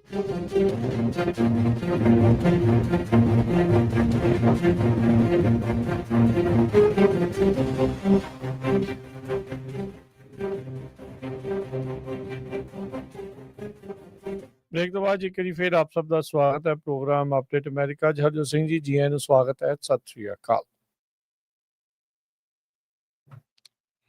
जी हरजोत सिंह जी आवाज नहीं आ रही जी ਸਤਿ ਸ਼੍ਰੀ ਅਕਾਲ, ਧੰਨਵਾਦ ਜੀ ਆਇਆਂ ਨੂੰ। ਤੇ ਜਿਸ ਤਰ੍ਹਾਂ ਆਪਾਂ ਪਹਿਲਾਂ ਦੱਸਿਆ ਸੀ ਭਈ ਬਹੁਤ ਸਾਰੇ ਜਿਹੜੀਆਂ ਸਿੱਖ ਆਰਗੇਨਾਈਜੇਸ਼ਨਸ ਆ ਉਹ ਕੋਸ਼ਿਸ਼ ਕਰ ਰਹੀਆਂ ਆ। ਮੇਰੀ ਸਤਨਾਮ ਸਿੰਘ ਯੂਬਾ ਸਿਟੀ ਤੋਂ ਉਹਨਾਂ ਨਾਲ ਗੱਲ ਹੋਈ ਸੀ। ਉਹ ਕਹਿੰਦੇ ਵੀ ਲੋਕਲ ਸੈਨ ਐਂਟੋਨੀਓ ਸ਼ਾਇਦ ਉੱਥੇ ਬਲਵਿੰਦਰ ਸਿੰਘ ਢਿੱਲੋਂ ਆ ਕਿਸੇ ਗੁਰੂ ਘਰ ਦੇ ਨਾਲ ਉਹ ਪ੍ਰਬੰਧਕ ਹੈਗੇ, ਉਹਨਾਂ ਨਾਲ ਗੱਲਬਾਤ ਹੋਈ ਆ ਵੀ ਜਿਹੜੇ ਸਮਾਨ ਦੀ ਜ਼ਰੂਰਤ ਆ ਉਹ ਲਿਸਟਾਂ ਤਿਆਰ ਕਰ ਰਹੇ ਆ। ਨਾਲ ਕਹਿੰਦੇ ਵਲੰਟੀਅਰਸ ਦੀ ਬਹੁਤ ਜ਼ਰੂਰਤ ਆ। ਤੇ ਸੋ ਸਤਨਾਮ ਸਿੰਘ ਹੁਣੀ ਤੁਹਾਨੂੰ ਸਾਰਿਆਂ ਨੂੰ ਪਤਾ ਹੀ ਆ ਵੀ ਜਦੋਂ ਹੈਰਿਸ ਕਾਉਂਟੀ ਦੇ ਵਿੱਚ ਪਿਛਲੀ ਵਾਰੀ ਜਦੋਂ ਹਰੀਕੇਨ ਆਏ ਸੀ ਤੇ ਇੱਥੋਂ ਟਰੱਕ ਲੈ ਕੇ ਗਏ ਸੀ ਤੇ ਉਹ ਬਹੁਤ ਵੱਡੀ ਗਿਣਤੀ ਦੇ ਵਿੱਚ 40-45 ਦੇ ਕਰੀਬ ਟਰੱਕ ਇਕੱਲੇ ਕੈਲੀਫੋਰਨੀਆ ਤੋਂ ਹੀ ਗਏ ਸੀਗੇ ਭਰ ਕੇ। ਤੇ ਜਦੋਂ ਸ਼ੈਰਿਫ ਸੰਦੀਪ ਸਿੰਘ ਹੁੰਦਾ ਸੀ, ਸੋ ਅਨਫੋਰਚੂਨੇਟਲੀ ਉਹ ਸਾਡੇ 'ਚ ਨਹੀਂ ਰਿਹਾ ਇਸ ਵਾਰ। ਸੋ ਜਿਨ੍ਹਾਂ ਨੇ ਕਿਸੇ ਨੇ ਕੰਟੈਕਟ ਕਰਨਾ ਹੋਇਆ ਤੇ ਉਹ ਸਤਨਾਮ ਸਿੰਘ ਉਹਨਾਂ ਨਾਲ ਕੰਟੈਕਟ ਕਰ ਸਕਦੇ ਆ 530 682 3962 ਦੇ ਉੱਤੇ। ਤੇ ਕਿਸੇ ਨੇ ਜਿਹੜਾ ਹੈਗਾ ਆ ਆਪ ਜਾ ਕੇ ਸੇਵਾ ਕਰਨੀ ਆ ਜਾਂ ਕਿਸੇ ਤਰ੍ਹਾਂ ਵੀ ਕਰਨੀ ਹੈਗੀ ਆ ਤੇ ਜਾਂ ਤੁਸੀਂ ਪੰਜਾਬੀ ਰੇਡੀਓ USA ਕਾਲ ਕਰ ਲਿਓ 408 272 5200 ਦੇ ਉੱਤੇ। ਅਸੀਂ ਖੁਦ ਕੁਛ ਨਹੀਂ ਕਰ ਰਹੇ ਪਰ ਅਸੀਂ ਮੈਸੇਜ ਜ਼ਰੂਰ ਦੇ ਰਹੇ ਹਾਂ ਕਮਿਊਨਿਟੀ ਦਾ ਕਿਹੜੇ ਕਰ ਰਹੇ ਹੈਗੇ, ਤੁਸੀਂ ਡਾਇਰੈਕਟਲੀ ਉਹਨਾਂ ਨੂੰ ਜਿਹੜਾ ਕੰਟੈਕਟ ਕਰ ਸਕਦੇ ਹੈਗੇ ਜੀ AI ਨੇ ਗਾਹ ਪਾਉਣਾ ਸੀਗਾ ਇਸ ਦੇ ਬਾਰੇ ਤਾਂ ਸਾਰੇ ਜਾਣੇ ਜਾਣਦੇ ਸੀਗੇ ਪਰ ਕਿਸੇ ਨੇ ਇਹ ਨਹੀਂ ਸੀ ਸੋਚਿਆ ਵੀ ਸੈਕਟਰੀ ਆਫ ਸਟੇਟ ਦੀ ਆਵਾਜ਼ ਉਸ ਤੇ ਲਿਖਣ ਦੇ ਸਟਾਈਲ ਨੂੰ ਉਸ ਨੂੰ AI ਜਿਹੜਾ ਉਹ ਕਾਪੀ ਕਰਕੇ ਉਹ ਮਾਰਕੋ ਰੂਬੀਓ ਬਣ ਕੇ ਲੋਕਾਂ ਦੇ ਨਾਲ ਜਾਂ ਹੋਰ ਲੀਡਰਾਂ ਦੇ ਨਾਲ ਗੱਲ ਕਰ ਸਕਦੇ ਆ। ਇਸ ਟਾਈਮ ਰੂਬੀਓ ਸਕੈਮ ਨਾਂ ਦੀ ਇੱਕ ਚੀਜ਼ ਜਿਹੜੀ ਚੱਲ ਰਹੀ ਆ, ਕਹਿੰਦੇ ਵੀ ਕੋਈ ਆਰਟੀਫੀਸ਼ੀਅਲ ਇੰਟੈਲੀਜੈਂਸ ਦੀ ਵਰਤੋਂ ਕਰਦੇ ਹੋਏ ਇਹ ਜਿਹੜਾ ਸਕੈਮਰ ਆ ਉਹ ਪੋਜ਼ ਕਰ ਰਿਹਾ ਆ ਵੀ ਉਹ ਸੈਕਟਰੀ ਆਫ ਸਟੇਟ US ਦੇ ਮਾਰਕੋ ਰੂਬੀਓ ਆ ਤੇ ਕਹਿੰਦੇ ਵੀ ਫੇਕ ਵੌਇਸ ਤੇ ਟੈਕਸਟ ਮੈਸੇजेस ਜਿਹੜੇ ਸਿਗਨਲ ਐਪ ਆ ਉਹਦੇ ਵਿੱਚ ਘੱਲੇ ਜਿਹੜੇ ਉਹ ਜਾ ਰਹੇ ਆ ਤੇ ਕਹਿੰਦੇ ਵੀ ਸੀਨੀਅਰ ਲੀਡਰਸ ਹੋਰ ਮੁਲਕਾਂ ਦੇ ਉਹਨਾਂ ਨੂੰ ਜਿਹੜਾ ਆ ਉਹ ਇਸ ਤਰੀਕੇ ਦੇ ਨਾਲ AI ਦੇ ਸਕੈਮ ਦੀ ਵਰਤੋਂ ਕਰਕੇ ਭਰਮਾਇਆ ਜਾ ਰਿਹਾ ਆ। ਕਹਿੰਦੇ ਵੀ ਗਲੋਬਲ ਪੋਲਿਟਿਕਸ ਦੇ ਵਿੱਚ AI ਦੀ ਇੰਪਰਸਨੇਸ਼ਨ ਇਸ ਟਾਈਮ ਵੱਧ ਚੁੱਕੀ ਆ। ਇਸ ਟਾਈਮ ਇਹ ਨਹੀਂ ਪਤਾ ਵੀ ਇਹ ਫਰਾਡਸਟਰ ਕਿਹੜਾ ਆ ਬੰਦਾ, ਪਰ ਉਹ AI ਦੀ ਵਰਤੋਂ ਕਰਦੇ ਹੋਏ US ਦੇ ਸੈਕਟਰੀ ਆਫ ਸਟੇਟ ਦੀ ਆਵਾਜ਼ ਤੇ ਉਸ ਦੀ ਟੈਕਸਟ ਦਾ ਸਟਾਈਲ ਆ ਉਸ ਦੀ ਵਰਤੋਂ ਕਰਦੇ ਹੋਏ ਉਸਨੇ ਕਹਿੰਦੇ ਵੀ 5 ਸੀਨੀਅਰ ਅਧਿਕਾਰੀਆਂ ਦੇ ਨਾਲ ਗੱਲਬਾਤ ਜਿਹੜੀ ਉਹ ਕੀਤੀ ਹੈ। ਵਾਸ਼ਿੰਗਟਨ ਪੋਸਟ ਨੂੰ ਸਟੇਟ ਡਿਪਾਰਟਮੈਂਟ ਦੀ ਜਿਹੜੀ ਕੇਬਲ ਪਹਿਲੋਂ ਜਿਹੜਾ ਉਹ ਪਤਾ ਲੱਗੀ, ਜਿਸ ਨੂੰ ਬਾਅਦ ਚ ਜਿਹੜੀ ਗਾਰਡੀਅਨ ਅਖਬਾਰ ਆ ਉਹਨਾਂ ਨੇ ਵੀ ਕਨਫਰਮ ਕੀਤਾ ਕਿ ਵੀ ਇਹ ਜਿਹੜਾ ਇੰਪੋਸਟਰ ਆ ਉਹ ਨਕਲੀ ਫੇਕ ਵੌਇਸ ਮੈਸੇजेस ਤੇ ਟੈਕਸਟ ਜਿਹੜੀ ਮਾਰਕੋ ਰੂਬੀਓ ਹੋਣਾ ਦੀ ਆਵਾਜ਼ ਦੇ ਵਿੱਚ ਤੇ ਜਿਹੜਾ ਉਹਨਾਂ ਦਾ ਲਿਖਣ ਦਾ ਸਟਾਈਲ ਆ ਉਸ ਨੂੰ ਹੂਬਹੂ ਕਾਪੀ ਕਰਕੇ 3 ਫੋਰਨ ਮਿਨਿਸਟਰਸ ਦੇ ਨਾਲ ਇੱਕ US ਗਵਰਨਰ ਤੇ ਇੱਕ ਮੈਂਬਰ ਆਫ ਕਾਂਗਰਸ 5 ਜਿਹੜੇ ਸੀਨੀਅਰ ਲੀਡਰਸ ਆ ਦੁਨੀਆ ਦੇ ਵਿੱਚ ਉਹਨਾਂ ਨੂੰ ਉਹਨੇ ਕੱਲੀ ਹੈਗੀ ਆ। ਸਟੇਟ ਡਿਪਾਰਟਮੈਂਟ ਕਹਿੰਦਾ ਵੀ ਸਾਨੂੰ ਉਹ ਪਤਾ ਆ ਵੀ ਇਹ ਜਿਹੜਾ ਇਨਸੀਡੈਂਟ ਇਸ ਟਾਈਮ ਵਾਪਰਿਆ ਆ ਤੇ ਇਸ ਦੀ ਇਨਵੈਸਟੀਗੇਸ਼ਨ ਜਿਹੜੀ ਉਹ ਚੱਲ ਰਹੀ ਆ। ਕਹਿੰਦੇ ਵੀ ਡਿਪਾਰਟਮੈਂਟ ਪੂਰੀ ਜ਼ਿੰਮੇਵਾਰੀ ਦੇ ਨਾਲ ਸੀਰੀਅਸਲੀ ਇਸ ਨੂੰ ਗੰਭੀਰਤਾ ਦੇ ਨਾਲ ਇਸ ਜ਼ਿੰਮੇਵਾਰੀ ਨੂੰ ਲੈਂਦਾ ਹੈ ਤਾਂ ਜੋ ਜਿਹੜੀ ਇਨਫੋਰਮੇਸ਼ਨ ਆ ਸਟੇਟ ਡਿਪਾਰਟਮੈਂਟਸ ਜਾਂ ਸੈਕਟਰੀ ਆਫ ਸਟੇਟ ਦੇ ਵਜੋਂ ਜਿਹੜੀ ਵੀ ਕੋਈ ਜਾਣੀ ਆ ਵੀ ਉਹ ਸਹੀ ਹੋਵੇ, ਠੀਕ ਹੋਵੇ। ਕਹਿੰਦੇ ਵੀ ਸਿਗਨਲ ਦੇ ਉੱਤੇ ਉਹਨਾਂ ਨੇ ਲੈਫਟ ਵੌਇਸਮੇਲ ਜਿਹੜੇ ਉਹ ਲੀਵ ਕੀਤੇ। 3 ਜੁਲਾਈ ਦੀ ਇਹ ਘਟਨਾ ਦੱਸੀ ਜਾਂਦੀ ਆ। 2 ਜਿਹੜੇ ਟਾਰਗੇਟਡ ਇੰਡੀਵਿਜੂਅਲਸ ਨੂੰ ਟੈਕਸਟ ਮੈਸੇਜ ਜਿਹੜੇ ਉਹ ਘੱਲੇ ਵੀ ਤੁਸੀਂ ਵੀ ਆ ਕੇ ਮੇਰੇ ਨਾਲ ਸਿਗਨਲ ਦੇ ਉੱਤੇ ਜੁਆਇਨ ਕਰੋ। ਸਿਗਨਲ ਗੇਟ ਦਾ ਹਰਜੋਤ ਸਿੰਘ ਜੀ ਯਾਦ ਹੋਣਾ ਜਦੋਂ ਯਮਨ ਦੇ ਵਿੱਚ ਬੰਬ ਸਿੱਟੇ ਸੀਗੇ ਹਾਊਦੀਜ਼ ਦੇ ਉੱਤੇ ਤਾਂ ਜਿਹੜੇ ਪੀਟ ਹੈਗਸੈਥ ਆ ਉਹਨਾਂ ਨੇ ਸਿਗਨਲ ਦੇ ਉੱਤੇ ਇਨਫੋਰਮੇਸ਼ਨ ਉਹ ਹੋਰ ਬਾਕੀਆਂ ਦੇ ਨਾਲ ਸਾਂਝੀ ਕੀਤੀ ਸੀ, ਜਿਸ ਵਿੱਚ ਇੱਕ ਪੱਤਰਕਾਰ ਸੀਗਾ। ਬਾਅਦ ਚ ਇਹ ਵੀ ਪਤਾ ਲੱਗਾ ਸੀ ਇੱਕ ਹੋਰ ਜਾਣਕਾਰੀ ਉਹਨਾਂ ਨੇ ਆਪਣੀ ਭਰਾ ਤੇ ਸ਼ਾਇਦ ਆਪਣੀ ਭਾਬੀ ਜਾਂ ਆਪਣੀ ਭੈਣ ਨੂੰ ਜਾਂ ਆਪਣੇ ਰਿਸ਼ਤੇਦਾਰਾਂ ਨੂੰ ਵੀ ਜਿਹੜੀ ਉਹ ਇਨਫੋਰਮੇਸ਼ਨ ਉਸਨੇ ਸ਼ੇਅਰ ਜਿਹੜੀ ਉਹ ਕਰ ਲਈ ਸੀ। ਕਹਿੰਦੇ ਵੀ ਇਸ ਟਾਈਮ ਜਿਹੜਾ AI ਇੰਪਰਸਨੇਟਰਸ ਦਾ ਖਤਰਾ ਬਹੁਤ ਜ਼ਿਆਦਾ ਜਿਹੜਾ ਉਹ ਬਣਿਆ ਆ। ਗਵਰਨਮੈਂਟ ਏਜੰਸੀਜ਼ ਦੇ ਵਿੱਚ ਵੀ ਆਮ ਲੋਕਾਂ ਨੂੰ ਵੀ ਬਹੁਤ ਜ਼ਿਆਦਾ ਜਿਹੜਾ ਉਹ ਧਿਆਨ ਦੇਣ ਦੀ ਜਿਹੜੀ ਉਹ ਜ਼ਰੂਰਤ ਹੈਗੀ ਆ। AI ਦੇ ਨਾਲ ਇਹ ਕੰਮ ਇੰਨਾ ਕੁ ਜ਼ਿਆਦਾ ਸਕੈਮ ਕਰਨ ਦੇ ਲਈ ਜਿਹੜਾ ਉਹ ਸੁਖਾਲਾ ਬਣ ਚੁੱਕਾ ਆ। ਕਹਿੰਦੇ ਵੀ ਇਹਦੇ ਨਾਲ ਸਾਈਬਰ ਸਿਕਿਉਰਿਟੀ ਨੂੰ ਇੱਕ ਬਹੁਤ ਵੱਡਾ ਖਤਰਾ ਜਿਹੜਾ ਆ ਉਹ ਬਣ ਸਕਦਾ ਆ ਜੇ ਇਸੇ ਤਰੀਕੇ ਦੇ ਨਾਲ ਵਰਤੋਂ ਕੀਤੀ ਜਾਂਦੀ ਆ। ਮਾਰਕੋ ਰੂਬੀਓ ਦਾ ਇੰਪੋਸਟਰ AI ਦੀ ਆਵਾਜ਼ ਜਿਹੜੀ ਵਰਤਦਾ ਹੋਇਆ ਉਹ ਸਕ੍ਰਿਪਟ ਮੇ ਵੀ AI ਤੋਂ ਲਿਖਵਾ ਕੇ ਉਹਨਾਂ ਜਿਹੜੇ ਹਾਈ ਲੈਵਲਸ ਜਿਹੜੀਆਂ ਆ ਉਹ ਕਾਲਸ ਜਿਹੜੀਆਂ ਉਹ ਕਰ ਰਿਹਾ ਹੈਗਾ ਆ। ਡੇਵਿਡ ਐਲੈਕਸ ਰੌਡ ਜਿਹੜੇ ਸੀਨੀਅਰ ਐਡਵਾਈਜ਼ਰ ਰਹੇ ਆ ਬਰਾਕ ਓਬਾਮਾ ਦੇ ਕਾਰਜਕਾਲ ਦੇ ਵਿੱਚ, ਉਹਨਾਂ ਨੇ ਕਿਹਾ ਵੀ ਇਹ ਮੈਟਰ ਆਫ ਟਾਈਮ ਹੀ ਆ ਵੀ ਇਦਾਂ ਦੀਆਂ ਚੀਜ਼ਾਂ ਜਿਹੜੀਆਂ ਉਹ ਵਾਪਰਦੀਆਂ ਸੀਗੀਆਂ ਤੇ ਕਹਿੰਦੇ ਵੀ ਅਰਜੈਂਟ ਐਕਸ਼ਨ ਇਸ ਦੇ ਉੱਤੇ ਲੈਣ ਦੀ ਜਿਹੜੀ ਜ਼ਰੂਰਤ ਆ ਤਾਂ ਜੋ ਅਜਿਹੇ ਅਟੈਕਸ ਆ, ਇੰਪਰਸਨੇਸ਼ਨ ਅਟੈਕਸ ਆ, ਉਹਨਾਂ ਦੀ ਜਿਹੜੀ ਆ ਉਹ ਬਚਾਅ ਹੋ ਸਕੇ।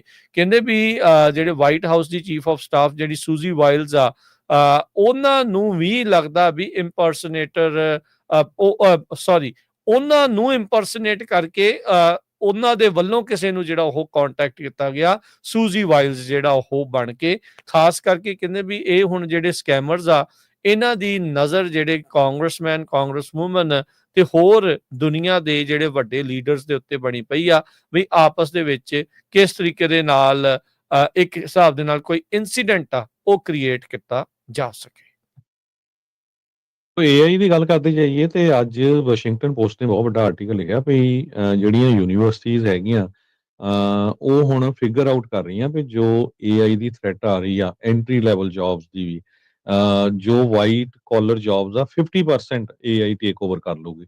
ਸੋ ਉਹਨਾਂ ਨੂੰ ਕਿਸ ਤਰ੍ਹਾਂ ਜਿਹੜਾ ਆ ਆਪਾਂ ਰੀਅਲ ਲਾਈਫ ਦੇ ਵਿੱਚ ਲਿਆ ਸਕਦੇ, ਕਿੱਦਾਂ ਦੇ ਕੋਰਸ ਜਿਹੜੇ ਆ ਉਹ 21st ਸੈਂਚੁਰੀ ਦੇ ਵਿੱਚ ਲਿਆ ਸਕਦੇ ਹੈਗੇ। ਕਹਿੰਦੇ ਵੀ AI is coming for entry level jobs, everybody needs to get ready. ਇਹ ਅੱਜ ਵਾਸ਼ਿੰਗਟਨ ਪੋਸਟ ਨੇ ਕਾਫੀ ਵੱਡਾ ਆਰਟੀਕਲ ਛਾਪਿਆ ਕਿ ਬਹੁਤ ਸਾਰੇ ਜਿਹੜੇ CEO ਕਹਿ ਰਹੇ ਆ ਕਿ ਜਿਹੜੀਆਂ ਐਂਟਰੀ ਲੈਵਲ ਜੌਬਸ ਹੈਗੀਆਂ, ਵਾਈਟ ਕਾਲਰ ਜੌਬਸ ਹੈਗੀਆਂ, ਉਹ ਸਾਰੀਆਂ AI ਨੇ ਟੇਕ ਓਵਰ ਕਰ ਲੈਣੀਆਂ ਤੇ ਕਾਲਜਸ ਦੇ ਜਿਹੜੇ ਗ੍ਰੈਜੂਏਟ ਆ, ਨਵੇਂ ਗ੍ਰੈਜੂਏਟ, ਉਹਨਾਂ ਨੂੰ ਜੌਬਸ ਲੱਭਣੀਆਂ ਪਹਿਲਾਂ ਹੀ ਕਾਫੀ ਜਿਹੜੀਆਂ ਹਾਰਡ ਹੋਈਆਂ ਹੈਗੀਆਂ ਆ।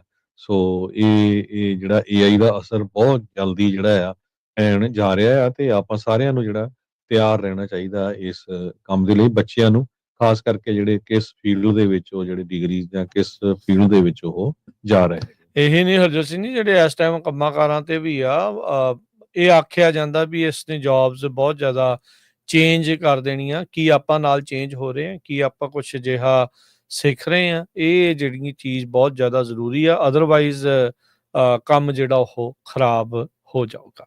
ਅਗਲੀ ਜਿਹੜੀ ਹਰਜੋਤ ਸਿੰਘ ਦੀ ਗੱਲ ਕਰਦੇ ਜਾਈਏ ਗਾਜ਼ਾ ਦੇ ਵਿੱਚ ਸੀਜ਼ ਫਾਇਰ ਨੂੰ ਜਿਹੜਾ ਉਹ ਲੈ ਕੇ ਕਤਰ ਜਿਹੜਾ ਮੁਲਕ ਆ ਉਹ ਇਹ ਕਹਿ ਰਿਹਾ ਆ ਵੀ ਸਾਨੂੰ ਅਜੇ ਹੋਰ ਵਕਤ ਚਾਹੀਦਾ ਆ।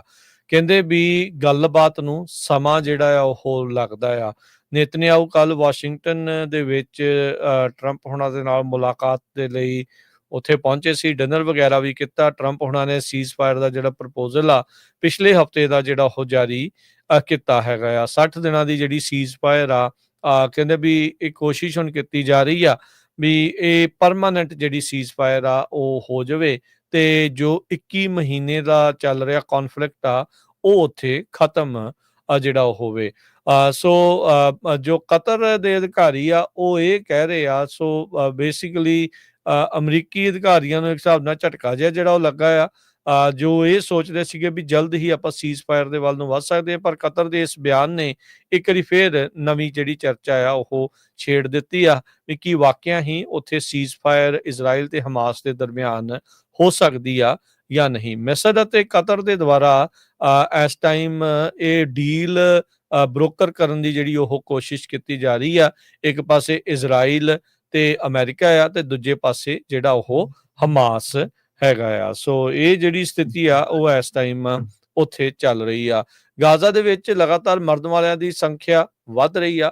5 ਇਜ਼ਰਾਈਲ ਦੇ ਮਿਲਟਰੀ ਪਰਸਨਲ ਉਹਨਾਂ ਦੀ ਜਿਹੜੇ ਸੋਮਵਾਰ ਨੂੰ ਮੌਤ ਹੋਈ। 14 ਜਣੇ ਜਿਹੜੇ ਉਹ ਜ਼ਖਮੀ ਹੋਏ ਜਦੋਂ ਹਮਾਸ ਵਾਲਿਆਂ ਨੇ ਬੈਤ ਹਨੂਨ ਨਦਰਨ ਗਾਜ਼ਾ ਦੇ ਵਿੱਚ ਉਹਨਾਂ ਉੱਤੇ ਹਮਲਾ ਜਿਹੜਾ ਉਹ ਕਰ ਦਿੱਤਾ। ਗਾਜ਼ਾ ਦੀ ਸਿਵਲ ਡਿਫੈਂਸ ਏਜੰਸੀ ਰਿਪੋਰਟ ਕਰ ਰਹੀ ਆ ਵੀ ਇਜ਼ਰਾਈਲ ਦੇ ਦੁਆਰਾ ਸਟ੍ਰਾਈਕਸ ਦੇ ਵਿੱਚ 29 ਜਾਣਿਆਂ ਦੀ ਜਿਹੜੀ ਉਹ ਮੌਤ ਹੋਈ ਆ, ਜਿਨ੍ਹਾਂ ਵਿੱਚ 3 ਬੱਚੇ ਵੀ ਜਿਹੜੇ ਉਹ ਸ਼ਾਮਲ ਹੈਗੇ ਆ। ਸੋ ਕੈਂਪਾਂ ਦੇ ਵਿੱਚ ਫਲਸਤੀਨੀਅਨ ਰਹਿ ਰਹੇ ਆ, ਘਰੋਂ ਬੇਘਰ ਜਿਹੜੇ ਆ ਉਹ ਉੱਥੇ ਹੋਏ ਪਏ ਆ, ਪਰ ਫਿਰ ਵੀ ਜਿਹੜੇ ਉਸ ਦੇ ਬਾਵਜੂਦ ਅਜੇ ਵੀ ਕੋਈ ਸੀਜ਼ ਫਾਇਰ ਜਾਂ ਪੀਸ ਆ ਜਾਂ ਸ਼ਾਂਤੀ ਹੋਣ ਦੀ ਸੰਭਾਵਨਾ ਦੂਰ-ਦੂਰ ਨਜ਼ਰ ਨਹੀਂ ਆ ਰਹੀ। ਇੱਕ ਜਿਹੜਾ IRS ਦੇ ਨਾਲ ਰਿਲੇਟਡ ਹੁਣ ਖਬਰ ਆਈ ਆ ਵੀ ਜਿਹੜੇ ਧਾਰਮਿਕ ਸੰਸਥਾਵਾਂ ਆ, ਜਿੱਦਾਂ ਚਰਚ ਹੋ ਗਏ, ਮੰਦਿਰ ਹੋ ਗਏ, ਮਸਜਿਦ ਹੋ ਗਈ, ਗੁਰਦੁਆਰੇ ਹੋ ਗਏ, ਉਹ ਹੁਣ ਅਮਰੀਕਾ ਦੇ ਵਿੱਚ ਪੋਲੀਟੀਕਲ ਕੈਂਡੀਡੇਟਸ ਨੂੰ ਐਂਡੋਰਸ ਕਰ ਸਕਦੇ ਹੈਗੇ ਆ। ਐਂਡੋਰਸ ਕਰਨ ਤੋਂ ਬਾਅਦ ਹੁਣ ਉਹਨਾਂ ਦਾ ਜਿਹੜਾ ਟੈਕਸ ਐਗਜ਼ੈਂਪਟ ਸਟੇਟਸ ਆ, ਉਹ ਰਿਵੋਕ ਨਹੀਂ ਕੀਤਾ ਜਾਊਗਾ। ਪਹਿਲਾਂ ਇਹ ਸੀ ਵੀ ਜਿੰਨੀਆਂ ਵੀ ਨਾਨ ਪ੍ਰੋਫਿਟ ਆਰਗੇਨਾਈਜੇਸ਼ਨਸ ਆ, ਖਾਸ ਕਰਕੇ ਰਿਲੀਜੀਅਸ ਆਰਗੇਨਾਈਜੇਸ਼ਨਸ ਆ, ਉਹ ਕਿਸੇ ਵੀ ਕੈਂਡੀਡੇਟ ਨੂੰ ਐਂਡੋਰਸ ਨਹੀਂ ਕਰ ਸਕਦੀਆਂ ਸੀਗੀਆਂ। ਸੋ ਇਹ ਕੇਸ ਜਿਹੜਾ ਆ ਪਿੱਛੇ ਜਿਹਾ ਇੱਕ ਕ੍ਰਿਸਚੀਅਨ ਮੀਡੀਆ ਗਰੁੱਪ ਨੇ ਤੇ ਹੋਰ ਲੋਕਾਂ ਨੇ ਰਲ ਕੇ ਫਾਈਲ ਕੀਤਾ ਸੀ IRS ਦੇ ਅਗੇਂਸਟ। ਕਹਿੰਦੇ ਸੀ ਵੀ ਇਹ ਜਿਹੜਾ ਅਮੈਂਡਮੈਂਟ ਆ ਉਹ 1954 ਚ ਕੀਤੀ ਗਈ ਸੀ, 1954 ਚ। ਇਹ ਵਾਇਲੇਟ ਕਰਦੀ ਆ ਫਸਟ ਅਮੈਂਡਮੈਂਟ ਰਾਈਟ ਟੂ ਦਾ ਫਰੀडम ਆਫ ਸਪੀਚ ਤੇ free exercise of religion. So ਸੋਮਵਾਰ ਨੂੰ IRS ਨੇ ਇਹ ਕਿਹਾ ਆ ਵੀ ਜਿਹੜਾ ਜੌਨਸਨ ਅਮੈਂਡਮੈਂਟ ਸੀਗਾ, ਸੋ ਇਹਦੇ ਮੁਤਾਬਕ ਜਿਹੜਾ ਆ ਹੁਣ ਹਾਊਸ ਆਫ ਵਰਸ਼ਿਪ, ਚਾਹੇ ਕੋਈ ਗੁਰੂ ਘਰ ਆ, ਚਾਹੇ ਕੋਈ ਧਾਰਮਿਕ ਹੋਰ ਸੰਸਥਾ ਹੈਗੀ ਆ, ਉਹ ਪੋਲੀਟੀਕਲ ਜਿਹੜੀ ਆ ਕੈਂਡੀਡੇਟ ਕਿਸੇ ਨੂੰ ਐਂਡੋਰਸ ਕਰ ਸਕਦੀ ਆ ਤੇ ਜਿਹੜੇ ਡੋਨੇਸ਼ਨਸ ਵੀ ਆ ਉਹ ਦੇ ਸਕਦੇ ਆ। ਜੀ, ਸੋ ਜਿੱਦਾਂ ਆਪਣੇ ਹੁਣ ਸਰੋਪੇ ਪਾਉਂਦੇ ਸੀਗੇ, ਸੋ ਹੁਣ ਤਾਂ ਸਾਰੀਆਂ ਪਾਰਟੀਆਂ ਦੇ ਇਹਨੂੰ ਪਾ ਦਿੰਦੇ ਸੀਗੇ, ਹੁਣ ਮੇਬੀ ਕਿਸੇ ਇੱਕ ਨੂੰ ਵੀ ਇਕੱਲੇ ਨੂੰ ਵੀ ਪਾਇਆ ਜਾ ਸਕਦਾ ਆ। ਕਹਿਣ ਤੋਂ ਭਾਵ ਇਹ ਆ ਤੇ ਵੱਡਾ ਜਿਹੜਾ ਚੇਂਜ ਆ ਹਰਜੋਤ ਸਿੰਘ ਜੀ, ਪਾਵਰ ਬਹੁਤ ਰੱਖਦੇ ਆ ਜਿਹੜੇ ਧਾਰਮਿਕ ਸਥਾਨ ਨੇ, ਕਿਉਂਕਿ ਜੁੜੇ ਖਾਸ ਕਰਕੇ ਚਰਚ ਜਿਹੜੇ ਆ ਹਾਂ ਇਵੈਂਜੀਕਲ ਚਰਚਸ ਨੇ ਟਰੰਪ ਉਹਨਾਂ ਦੀ ਬੜੀ ਤਗੜੀ ਸਪੋਰਟ ਕੀਤੀ ਆ। ਹਾਂਜੀ, ਪਰ ਉਹ ਪਬਲਿਕਲੀ ਜਿਹੜਾ ਕਹਿ ਲਓ ਵੀ ਅਫੀਸ਼ੀਅਲੀ ਆਪਣੇ ਵੱਲੋਂ ਜਿਹੜੇ ਉਹ ਨਹੀਂ ਸੀ ਕਰ ਸਕਦੇ, ਪਰ ਹੁਣ ਆਪਾਂ ਨੂੰ ਉਹ ਚੀਜ਼ਾਂ ਜਿਹੜੀਆਂ ਉਹ ਦੇਖਣ ਨੂੰ ਮਿਲ ਸਕਦੀਆਂ। 70 ਸਾਲ ਪੁਰਾਣੇ ਜਿਹੜੇ US ਟੈਕਸ ਕੋਡ ਦੀ ਇਸ ਅਮੈਂਡਮੈਂਟ ਨੂੰ ਇਸ ਮੂਵ ਨੇ ਜਿਹੜਾ ਉਹ ਚੇਂਜ ਕਰ ਦਿੱਤਾ ਆ। ਸੋ ਉੱਦਾਂ ਤੇ ਵੈਸੇ ਸਟੇਟ ਤੇ ਰਿਲੀਜਨ ਦੀ ਸੈਪਰੇਸ਼ਨ ਇੱਕ ਬਹੁਤ ਵੱਡੀ ਚੀਜ਼ ਆ ਇੱਥੇ ਅਮਰੀਕਾ 'ਚ ਮੰਨੀ ਜਾਂਦੀ ਆ, ਪਰ ਹੌਲੀ ਹੌਲੀ ਇਕੱਠੇ ਹੁੰਦੇ ਜਿਹੜੇ ਉਹ ਨਜ਼ਰ ਆ ਰਹੇ ਨੇ ਜੀ। ਤੇ ਹਰਜੋਤ ਸਿੰਘ ਜੀ, ਅਗਲੀਆਂ ਜਿਹੜੀਆਂ ਹੋਰ ਖਬਰਾਂ ਵੱਲ ਨੂੰ ਵੱਧਦੇ ਜਾਈਏ, TSA ਜਿਹੜੇ ਕਹਿੰਦੇ ਵੀ ਇਹ ਮੇ ਵੀ ਸਾਰਿਆਂ ਦੇ ਲਈ ਇੱਕ ਗੁੱਡ ਨਿਊਜ਼ ਹੋ ਸਕਦੀ ਆ। ਕਾਰਨ ਕੀ ਆ, ਜਦੋਂ ਆਪਾਂ 에ਅਰਪੋਰਟ ਤੇ ਜਾਂਦੇ ਹਾਂ, ਜੁੱਤੀਆਂ ਜਿਹੜੀਆਂ ਲਾਉਣੀਆਂ ਪੈਂਦੀਆਂ, ਸਾਰੇ ਜਾਣੇ ਬੜੇ ਤੰਗ ਹੁੰਦੇ ਆ। ਕਈ ਵਾਰੀ ਇਹ ਵੀ ਹੁੰਦਾ ਨਾ ਹਰਜੋਤ ਸਿੰਘ ਜੀ, ਪੈਰ ਵੀ ਨਹੀਂ ਧੋਤੇ ਹੁੰਦੇ ਕਈ ਵਾਰੀ, ਤੇ ਆਮ ਲੋਕ ਵੀ ਜਿਹੜੇ ਬਹੁਤ ਪਰੇਸ਼ਾਨ ਹੁੰਦੇ, ਨੱਕ ਦੇ ਵਾਲ ਵੀ ਸੜ ਜਾਂਦੇ ਲੋਕਾਂ ਦੇ ਕਈਆਂ ਦੇ। ਸੋ TSA ਕਹਿੰਦਾ ਹੈ ਵੀ ਹੁਣ ਮੇ ਵੀ ਟਰੈਵਲਰਸ ਨੂੰ ਜਿਹੜੇ ਕੁਝ US ਦੇ 에ਅਰਪੋਰਟਸ ਦੇ ਉੱਤੇ ਤੁਹਾਨੂੰ ਜੁੱਤੀ ਲਾਉਣ ਦੀ ਜਿਹੜੀ ਉਹ ਜ਼ਰੂਰਤ ਨਹੀਂ ਹੋਊਗੀ। ਪਿਛਲੇ 20 ਸਾਲ ਹੋ ਗਏ ਆ ਇਹ TSA ਨੇ 9/11 ਤੋਂ ਬਾਅਦ ਦੇ ਵਿੱਚ ਇਹ ਮੈਂਡੇਟ ਕੀਤਾ ਸੀਗਾ ਸਿਕਿਉਰਿਟੀ ਸਕਰੀਨਿੰਗ ਦੇ ਵਿੱਚ ਵੀ ਤੁਹਾਨੂੰ ਸ਼ੂਜ਼ ਵੀ ਜਿਹੜੇ ਆ ਉਹ ਲਾਉਣੇ ਪੈਣਗੇ। TSA ਕਹਿੰਦੇ ਵੀ ਇਸ ਟਾਈਮ ਇਸ ਪਾਲਿਸੀ ਨੂੰ, ਇਸ ਐਡੀਸ਼ਨਲ ਸਿਕਿਉਰਿਟੀ ਸਟੈਪ ਨੂੰ ਅਬੈਂਡਨ ਕਰਨ ਬਾਰੇ ਜਿਹੜਾ ਉਹ ਸੋਚ ਰਿਹਾ ਆ, ਜੋ ਕਿ ਮੰਨਿਆ ਜਾ ਰਿਹਾ ਆ ਵੀ ਜਿਹੜਾ ਵੀ US 에ਅਰਪੋਰਟਸ ਦੇ ਵਿੱਚੋਂ ਲੰਘਦਾ ਆ ਉਹਦੀ ਹੋਰ ਇੰਨੀ ਕੁ ਜ਼ਿਆਦਾ ਸਿਕਿਉਰਿਟੀ ਸਕਰੀਨਿੰਗ ਹੁੰਦੀ ਆ ਵੀ ਸ਼ੂਜ਼ ਵੀ ਜਿਹੜੇ ਆ ਉਹ ਉਸ ਤੋਂ ਬਗੈਰ ਵੀ ਸਕੈਨ ਕੀਤੇ ਜਿਹੜੇ ਉਹ ਜਾ ਸਕਦੇ ਆ। ਸੋ ਸ਼ੂ ਬੰਬਰ ਰਿਚਰਡ ਰੇਡ, ਉਸ ਨੇ ਪੈਰਿਸ ਤੋਂ ਮਿਆਮੀ ਦੇ ਵਿੱਚ 2001 ਦੇ ਵਿੱਚ ਇੱਕ ਵਾਰੀ ਉਸਨੇ ਕੋਸ਼ਿਸ਼ ਕੀਤੀ ਸੀ ਸ਼ਤਰਾਂ ਦੇ ਵਿੱਚ ਉਹ ਜਿਹੜਾ ਬੰਬ ਲਗਾ ਕੇ ਜਿਹੜਾ ਉਹਨੇ ਲਿਆਉਣ ਦੀ ਕੋਸ਼ਿਸ਼ ਕੀਤੀ ਸੀ। ਉਸ ਤੋਂ ਬਾਅਦ ਦੇ ਵਿੱਚ ਇਹ ਸਾਰਾ ਕੁਝ ਐਡ ਕੀਤਾ ਗਿਆ ਸੀਗਾ। ਸੋ ਕਹਿੰਦੇ ਵੀ ਐਕਸਟਰਾ ਸਿਕਿਉਰਿਟੀ ਰਿਕੁਆਇਰਮੈਂਟ ਜਿਹੜੀ ਟਰੈਵਲਰਸ ਦੇ ਲਈ ਜਿਹੜੀ ਹੁੰਦੀ ਆ, ਜਿਹੜੇ TSA ਦੇ ਪ੍ਰੀ ਚੈੱਕ ਪ੍ਰੋਗਰਾਮ ਆ ਜਿਹੜਾ ਕਿ 5 ਸਾਲਾਂ ਲਈ $80 ਕਾਸਟ ਕਰਦਾ ਆ, ਉਹਨਾਂ ਜਿਹੜੇ ਪੈਸੰਜਰਸ ਨੂੰ ਆਲਰੇਡੀ ਸਕਰੀਨਿੰਗ ਪ੍ਰੋਸੈਸ ਦੇ ਵਿੱਚ ਥੋੜੀ ਜਿਹੀ ਛੋਟ ਕਹਿੰਦੇ ਵੀ ਉਹ ਦਿੱਤੀ ਜਾ ਸਕਦੀ ਆ, ਜਿਨ੍ਹਾਂ ਵਿੱਚ ਸ਼ੂ ਰਿਮੂਵ ਕਰਨੇ, ਬੈਲਟ ਤੇ ਜਿਹੜੀਆਂ ਲਾਈਟ ਜੈਕਟਸ ਆ ਉਹ ਉਤਾਰਨ ਦੀ ਲੋੜ ਨਹੀਂ ਜਿਹੜੀ ਉਹ ਹੋਊਗੀ। ਸੋ TSA ਜਿਹੜਾ ਡਿਪਾਰਟਮੈਂਟ ਆਫ ਹੋਮਲੈਂਡ ਸਿਕਿਉਰਿਟੀ ਦੇ ਅੰਡਰ ਇਹ ਆਉਂਦਾ ਆ। ਕਹਿੰਦੇ ਵੀ ਇਸ ਟਾਈਮ ਨਵੇਂ ਹੋਰ ਢੰਗ ਤੇ ਇਨੋਵੇਸ਼ਨਸ ਟੈਕਨੋਲੋਜੀ ਦੇ ਸਹਾਰੇ ਜਿਹੜੇ ਆ ਪੈਸੰਜਰਸ ਦੇ ਐਕਸਪੀਰੀਅੰਸ ਨੂੰ ਬੈਟਰ ਕਰਨਾ ਚਾਹੁੰਦਾ ਆ ਤੇ ਨਾਲ ਸਿਕਿਉਰਿਟੀ ਨੂੰ ਜਿਹੜਾ ਉਹ ਉਸੇ ਤਰੀਕੇ ਦੇ ਨਾਲ ਸਟਰੋਂਗ ਰੱਖਣਾ ਜਿਹੜਾ ਉਹ ਚਾਹੁੰਦਾ ਹੈਗਾ ਆ ਜੀ। ਟੈਰਿਫਸ ਨੂੰ ਲੈ ਕੇ ਜੇ ਗੱਲਬਾਤ ਕਰਦੇ ਜਾਈਏ, ਪ੍ਰੈਜ਼ੀਡੈਂਟ ਟਰੰਪ ਹੋਣਾ ਨੇ ਇਹ ਕਿਹਾ ਵੀ ਹੁਣ ਜਿਹੜੀ ਅਗਸਤ 1 ਡੈਡਲਾਈਨ ਆ, ਉਹ ਬਹੁਤ ਸਾਰੇ ਮੁਲਕਾਂ ਦੀ 14 ਮੁਲਕਾਂ ਦੇ ਲਈ ਰੱਖੀ ਗਈ ਆ। ਉਹਨਾਂ ਨੇ ਜਾਪਾਨ ਤੇ ਸਾਊਥ ਕੋਰੀਆ ਨੂੰ ਵੀ ਲੈਟਰ ਲਿਖਿਆ ਆ ਵੀ ਇਹ ਡੇਟ ਜਿਹੜੀ ਹੁਣ ਐਕਸਟੈਂਡ ਨਹੀਂ ਹੋਣੀ ਹੈਗੀ। ਸੋ ਇਹ ਫਾਈਨਲ ਡੇਟ ਹੋਊਗੀ। ਤੇ ਕਈ ਜਿਹੜੇ ਮੁਲਕ ਹੈਗੇ ਆ, ਸੋਮਵਾਰ ਨੂੰ ਪ੍ਰੈਜ਼ੀਡੈਂਟ ਟਰੰਪ ਉਹਨਾਂ ਨੇ 14 ਜਿਹੜੇ ਲੈਟਰ ਆ ਉਹਨਾਂ ਮੁਲਕਾਂ ਨੂੰ ਲਿਖੇ ਆ, ਜਿਹਦੇ ਵਿੱਚ ਸਾਊਥ ਅਫਰੀਕਾ ਵੀ ਆ, ਮਲੇਸ਼ੀਆ ਵੀ ਆ, ਥਾਈਲੈਂਡ ਵੀ ਆ, ਵੀ ਤੁਹਾਡਾ ਜਿਹੜਾ ਟੈਰਿਫ ਆ ਉਹ 25% ਤੋਂ ਲੈ ਕੇ 40% ਤੱਕ ਵੱਧ ਜਾਊਗਾ। ਪਿਛਲੇ ਅਪ੍ਰੈਲ ਮਹੀਨੇ ਦੇ ਵਿੱਚ ਸਟਾਪ ਕੀਤਾ ਗਿਆ ਸੀ, ਪੌਜ਼ ਕੀਤਾ ਗਿਆ ਸੀ, ਪਰ ਹੁਣ ਇਹ ਜੋ ਯਾਹੂ ਫਾਈਨਾਂਸ ਆ ਇਹ ਰਿਪੋਰਟ ਕਰ ਰਿਹਾ ਵੀ ਜੋ ਅਗਸਤ 1 ਆ ਉਸ ਤੋਂ ਬਾਅਦ ਇਸ ਡੇਟ ਨੂੰ ਐਕਸਟੈਂਡ ਨਹੀਂ ਕੀਤਾ ਜਾਊਗਾ ਤੇ 25 ਤੋਂ 40% ਜਿਹੜਾ ਟੈਰਿਫ ਆ ਉਹ ਲਾਇਆ ਜਾਊਗਾ। ਜੀ, ਤੇ ਹਰਜੋਤ ਸਿੰਘ ਜੀ, ਸਮਾਂ ਆਪਣੇ ਪ੍ਰੋਗਰਾਮ ਦਾ ਜਿਹੜਾ ਹੁਣ ਇੱਥੇ ਹੀ ਸਮਾਪਤ ਹੁੰਦਾ ਹੈ ਤੇ ਆਪਾਂ ਆਪਣੇ ਸਰੋਤਿਆਂ ਨੂੰ, ਦਰਸ਼ਕਾਂ ਨੂੰ ਜਿਹੜਾ ਹੁਣ ਮਿਲਾਂਗੇ ਅਗਲੀ ਵਾਰ। ਉਦੋਂ ਤੱਕ ਲਈ ਲੈਂਦੇ ਹਾਂ ਜੀ ਇਜਾਜ਼ਤ। ਮੇਰੇ ਰਾਜਕਨਵੀਰ ਸਿੰਘ ਵੱਲੋਂ ਤੇ ਹਰਜੋਤ ਸਿੰਘ ਵੱਲੋਂ ਆਪ ਸਭ ਨੂੰ ਪਿਆਰ ਸਤਿਕਾਰ ਸਾਨੀ ਕੀ ਜੀ। ਸਤਿ ਸ੍ਰੀ ਅਕਾਲ। ਸਤਿ ਸ੍ਰੀ ਅਕਾਲ। ਸੁਣਦੇ ਰਹੋ, ਦੇਖਦੇ ਰਹੋ Punjabi radio USA, Punjabi TV USA।